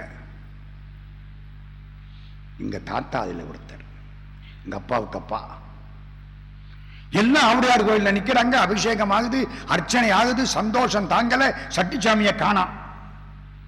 இவங்களை அனுப்பிச்சுட்டு அவர் யோகத்தில் உட்கார்ந்துட்டார்.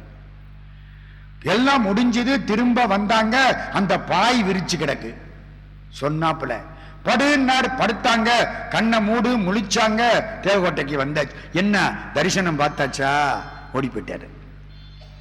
நடந்த நிகழ்ச்சி 140 150 ஆண்டுகளுக்கு முன்னால். அந்த புண்ணியம் தான் நாங்கள்லாம் சிவபெருமானை பத்தி பேசிக்கிட்டு இருக்கிற அன்னைக்கு. அந்த புண்ணியவானுக்கு ஒரு கோயில் இருக்கு எங்க ஊர்ல, ஒரு சமாதி கோயில். அந்த சமாதிக்கு பல பேர் வந்து கும்பிட்டு போறாங்க. சட்டிச்சாமி சித்தர் சமாதின்னு அதுக்கு பேரு. ஆவுடையார் கோயில இங்க இருந்து காமிப்பார், அவ்வளவு பெரியவர். இப்ப நம்ம என்ன பார்த்தோம்?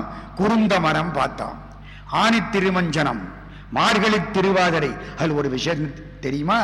மார்கழி மாசம் திருவாதிரை தரிசனத்தன்னைக்கு மாணிக்க வாசகருக்கு உபதேசம் கிடைச்சது. அர்ச்சகர் சிவபெருமான் மாதிரி வேஷம் போட்டிருப்பார். அவரு போய் மாணிக்க வாசகர் திருமேனிக்கு உபதேசம் பண்ணுவார். சிவபெருமான் வேஷத்திலே அர்ச்சகர் போய் உபதேசம் பண்ணுவார். மாணிக்க வாசகர் உபதேசத்தை வாங்கிக்குவார். ஆமா, சிவபெருமான் குருந்த மரத்தின் கீழே மாணிக்க வாசகருக்கு என்ன வார்த்தை சொல்லி உபதேசம் பண்ணினார்? நமசிவாயன்னு சொன்னாரா? இல்ல, சிவாய நமன்னு சொன்னார். அதத்தான் மாணிக்க வாசக சாமி சொல்றார். நானேயோ தவன் செய்தேன், சிவாய நம எனப் பெற்றேன். தேனாய் அமுதமுமாய் தித்திக்கும் சிவபெருமான் தானே வந்தனதுள்ளம் புகுந்து அடியேற்கு அருள் செய்தான். ஊனாறு உயிர் வாழ்க்கை ஒருத்தன்றே வெறுத்திடவே. சிவாய நம, நமசிவாயன்னு சொன்னா இக சௌபாக்கியம் கிடைக்கும். பொண்டாட்டி, புள்ளகுட்டி, பொன்னாட, பதவி, பணங்காசு, காரு, வண்டி எல்லாம் கிடைக்கும். சிவாய நமன்னு சொன்னா சிவபெருமானே கிடைப்பார். அவருக்கு உபதேசம், ஞானோபதேசம் சிவாய நம, அதெல்லாம் காமிக்கிறாங்க. அதுக்கு பக்கத்திலே திருவாசக கோயில்னு திருவாசக ஓலச்சுவடி வச்சிருக்காங்க. நடராஜாவுடைய சந்நிதி. இதெல்லாம் எங்கே? 3வது தேவசபை, அதுக்குள்ள போறோம். 4வது சபை சிற்சபை. 4வது சபை சிற்சபை, பெரிய ஒரு மேடை. அந்த மேடையில தான் சுவாமிக்கு நைவேத்தியம். நைவேத்தியம் என்ன தெரியுமா? ஒரு தவளையில புழுங்கல் அரிசியை வடிப்பாங்க. பெரும்பகுதி கோயில் எல்லாம் பச்சரிசி தான். புழுங்கல் அரிசியை வடிப்பாங்க, கைப்படாம தூக்கிட்டு வருவாங்க. அந்த மேடையில கொட்டுவாங்க, ஆவி போகும், எல்லா ஆவியும் போகும். நம்மள மாதிரி இப்படி வச்சு டபக்குன்னு திறந்துட்டு வேகமா மூடுறதில்லை, ஆவி முழுக்க போகும். அதுதான் அவருக்கு நைவேத்தியம், புழுங்கல் அரிசி நைவேத்தியம். அந்த மண்டபத்துக்கு அமுத மண்டபம்னு பேரு. சாப்பாடு தானே அமுதம். வணங்குகின்றாய்க்கு உன் அருளார் அமுதத்தை வாரிக்கொண்டு விழுங்குகின்றேன், அருளார் அமுதத்தை வாரிக்கொண்டு விழுங்குகின்றேன். அந்த மண்டபத்துக்கு அமுத மண்டபம்னு பேரு. வேடிக்கை என்ன தெரியுமா? பகல் நேரத்தில் இந்த சோத்துல உள்ள ஆவிதான் அவருக்கு. ராத்திரியில புளியோதரை சாதம், எள் சாதம், பால் சாதம், உளுந்து சாதம், பாகற்காய் சாதம், முளைக்கீரை நைவேத்தியம். என்ன பாகற்காய் முளைக்கீரை, வேற ஒன்றும் கிடையாது. ரெண்டு ரொம்ப சௌரியமா கிடைக்கும். பெரும்பகுதி பேர் பாகற்காய்னா வேணான்றுவேன். ஆனா உடம்புக்கு நல்லது. வாய்க்கு கசப்பு, வயிற்றுக்கு இனிப்பு. வாய்க்கு இனிப்பு, வயிற்றுக்கு கசப்பு. பாகற்காய் அவ்வளவு நல்லது. எதுக்காக வேண்டிய அவருக்கு பாகற்காய் நைவேத்தியம்? எதனால புழுங்கல் அரிசி? அந்த ஊர் பிள்ளைங்க வேதம் படிக்கணும்னு ஆசைப்பட்டுதான். வேதம் சொல்லிக் கொடுக்க வாத்தியார் கிடைக்கல. சிவபெருமான் முதிய அந்தணராக வந்தார். பிள்ளைகளை எல்லாம் கூப்பிட்டு உட்கார வச்சார். 4வருக்கும் சொன்ன வேதத்தை இந்த அறியா பிள்ளைகளுக்கு சொல்லிக் கொடுத்தார். ஒன்னு ஞாபகம் வச்சுங்க, பெரியவங்களுக்கு பேசுறதை விட பிள்ளைகளுக்கு பேசுறது கஷ்டமா இருந்தாலும் மனசுல போய் உடனே நிற்கும். நம்ம மறந்துடுவோம். அந்த பிள்ளைகள் ஞாபகத்தில் வச்சுக்கோ. என்ன கண்ட சிந்தனை இல்லை, இல்ல நமக்கு ஊர்பட்ட சிந்தனை, அதோட சேர்த்து திருப்பெருந்துறை, அவ்வளவுதானே. அதுகளுக்கு அப்படி கிடையாது. நான் சிங்கப்பூர்ல போய் ஒரு 7 நாள் பிள்ளைகளுக்கு வகுப்படுத்தேன். முத நாள் சொன்ன கதையை மறுநாளைக்கு அதுகள்லாம் கேட்கும். சந்தோஷமா இருக்கும். பரவாயில்லையே, நம்ம சொன்ன கதை அந்த பிள்ளைகளை போய் சேர்ந்திருக்கேன். அது மாதிரி பிள்ளைகளை வச்சு வேதம் சொல்லி கொடுத்தாராம். பிள்ளைகள் வேதத்தை எல்லாம் கேட்டுதான். முடிஞ்சு வச்சு பாடம். வாத்தியார் மறைஞ்சிட்டார். 4 நாளா காணோம். பிள்ளைகள் சாப்பிட மாட்டேங்குது. வாத்தியார் வந்தத்தான் சாப்பாடு, சோறு வேண்டாம். எல்லாம் கண்ணீர் விட்டாங்க. வாத்தியார் எங்க போனாரோ? ராத்திரி எல்லார் கனவுலையும் கடவுள் காட்சி கொடுக்கிறார். நான் தான் வாத்தியாரா வந்தேன். நீங்க போட்ட புழுங்கல் அரிசி சோறும் பாகற்காயும் முளைக்கீரையும் எனக்கு ரொம்ப பிடித்தம். பிள்ளைகளுக்கு எல்லா விதமான இன்பங்களும் கிடைக்கும். எனக்கு கோயில்ல அதையே நைவேத்தியமாக வையுங்கள். இன்னைக்கும் நமக்கு எது உகப்போ அதானே சிவபெருமானுக்கு உகப்பு. எங்க பிள்ளையாருக்கு கொழுக்கட்டை பிடிக்கும்னு யாரு சொன்னா? எனக்கு கொழுக்கட்டை பிடிச்சா பிள்ளையாருக்கு வச்சிருவேன். எனக்கு மாம்பழம் பிடிச்சா பிள்ளையாருக்கு வச்சிருவேன். எனக்கு ஊமத்தம்பு அது பிடிக்காது, வைக்க மாட்டேன். பாத்தீங்களா? நமக்கு எது பிடிக்குதோ அதை பகவானுக்கு வச்சு கும்பிட்டுறோம். பகவானா கேட்டாரு இது வேணும் அது வேணும்னு, உன் விருப்பம் செஞ்சுக்கோ. வேதம் கற்பித்த குழந்தைகளுக்கு ஞானத்தை கொடுத்து புழுங்கல் அரிசி, முளைக்கீரை, பாகற்காய் எல்லாம் அருந்தின பெருமான். அந்த மண்டபம் சற்சபை, அங்கேதான் அன்ன நைவேத்தியம். அதுவும் தாண்டி உள்ள போறோம். 5வது சபை கடவுளுக்கு பக்கத்தில் போயிட்டோம். 5 தீபம் பூஜை பண்ற அர்ச்சகர்கள் நிற்கிறாங்க, வேற ஒன்றும் கிடையாது. 6வது சபை ஆத்மநாதர், சிவலிங்கம், லிங்கம் கிடையாது, அருவம் பீடம் மட்டும் உண்டு. ஆவுடையார், அதுக்கு பேர் ஆவுடைன்னு பேர். ஆவுடையார் நம்ம எல்லாம் ஆளுடையார். ஆவுடையார் இல்லை, நம்ம எல்லாம் ஆளுடையார். தங்க குவளை மேல சிவலிங்கம் மாதிரி தெரியும். தங்க குவளை, திருவாச்சியில 27 நட்சத்திரம் இருக்கு. போய் எண்ணி பாருங்க. பிள்ளையார்பட்டி போயிருக்கீங்கல்ல, சுத்தி வர 9 தீபம் இருக்கும், கீழே 16 தீபம் இருக்கும். என்ன அர்த்தம்? 9 தீபம் நவகிரகம், 16 தீபம் 16 செல்வங்கள். பிள்ளையார கும்பிட்டா எல்லாம் நமக்கு வசதியா இருக்கும். மேல இங்க 3 தீபம், சூரியன், சந்திரன், அக்னி. யாருக்கு மேல? ஆவுடையாருக்கு மேல. பெரிய பிரகாரம் வந்தா, இப்ப உள்ள போய் சாமி கும்பிட்டோம்ல, திரும்பி வர்றோம். பெரிய பிரகாரம் வந்தா தியாகராஜ மண்டபம் பொட்டி இருக்காங்க. அப்பா, சிற்பங்கள் அவ்வளவு அற்புதம். தியாகராஜ மண்டபம் பார்த்தாத்தான் உங்களுக்கு எல்லாம் தெரியும். அதுல மகாலிங்கம், கொடுங்கை வேலைப்பாடு, எங்க பார்த்தாலும் கொடுங்கை.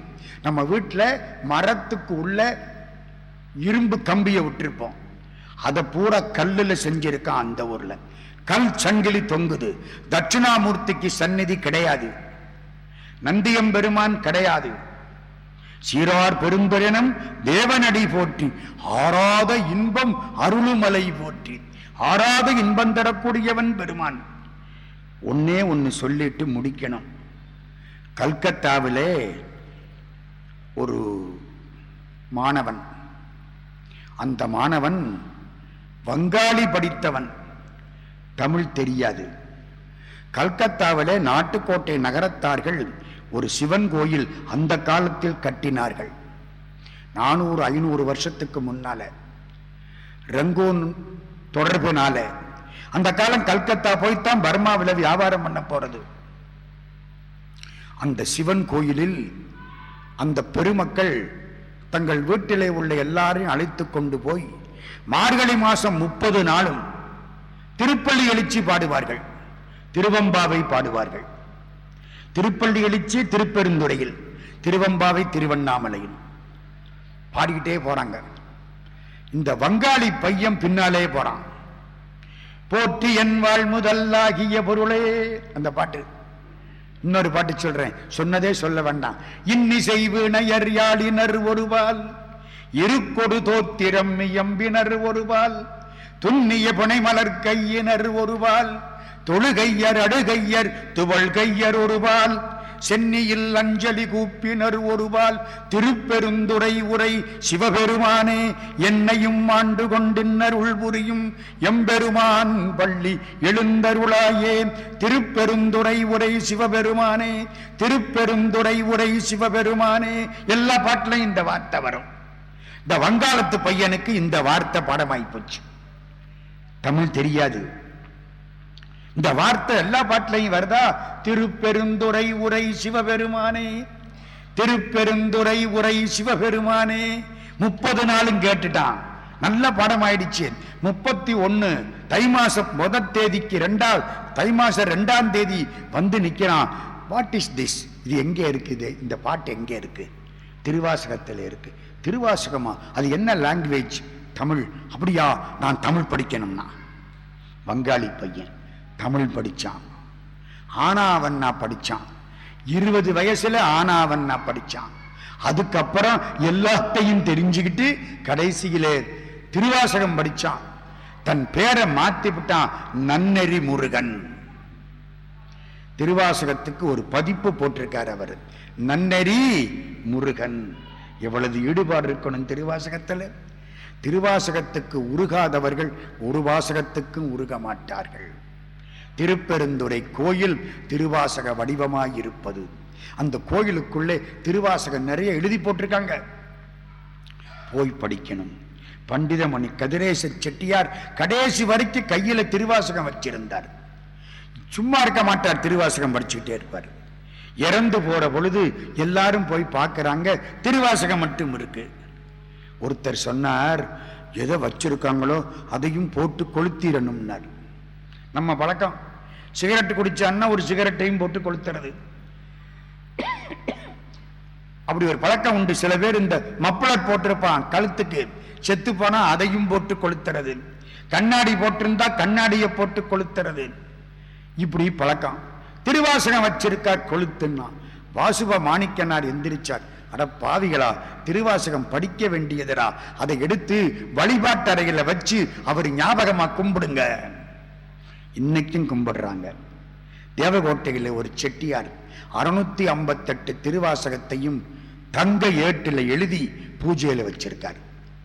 வெள்ளியில ஏடு, தங்க முலாம், 658 பாட்டும் திருவாசகத்தை எழுதி நட்டும் போல்ட்டும் போட்டு மாட்டியிருக்காரு. எப்போ? 1943 எழுதினார். எத்தனை வருஷம் ஆச்சு யோசிச்சு பாருங்க. 1943 பாடலிங்க ஆசாரின்னு ஒருத்தரை கூப்பிட்டு தப்புல்லாம எழுதி முடிச்சார். இன்னைக்கு அந்த ஏடு பூஜையில் இருக்கு. 3 வருஷம் முன்னால அவங்க பேரன் சாந்திக்கு போன பொழுது அந்த ஏட்டை பார்க்கிற புண்ணியம் எனக்கு கிடைச்சது. எடுத்து ஒன்னொன்னா பார்த்தேன், அவ்வளவு அற்புதமா இருக்கு. அதுலதான் 1943 போட்டிருந்தது. எனக்கு ரொம்ப சந்தோஷம். ஏன் தெரியுமா? 1943 ரொம்ப முக்கியமான வருஷம். நான் பிறந்தது அந்த வருஷம்தான். மறக்க முடியுமா? பரவாயில்ல, அப்போ ஒரு நல்ல காரியம் நடந்திருக்கு. 1943 அந்த ஆசாரி எழுதி கொடுக்க அதை வீட்டில் வச்சு பூஜை பண்றாங்க. ஒண்ணு தெரியுமா? சிவலிங்கத்தை வச்சு பூஜை பண்ற மாதிரி திருவாசகத்தை எழுந்தருளச் செய்து பூஜை பண்ணியவர்கள் இந்த நாட்டுக்கோட்டை செட்டியார்கள். இன்னைக்கும் பல இடங்கள்ல திருவாசகத்தை வச்சு கும்பிடுறாங்க. சிவலிங்கத்துக்கு சமானம் திருவாசகம் என்று. ஜி.யு. போப்பையர் இந்த மண்ணுக்கு வந்தார், திருவாசகத்தை கேட்டார், மொழிபெயர்ப்பு செய்தார். அங்க போனார், லண்டனுக்கு போனார். மேற்கு நாடுகளிலே உள்ள நூல்களை எல்லாம் ஒரு பக்கம் வைத்து திருவாசகத்திலே உள்ள ஒரே ஒரு வரியை ஒரு பக்கம் எழுதி வைத்தால் அந்த தராசு கீழே இருக்கும்.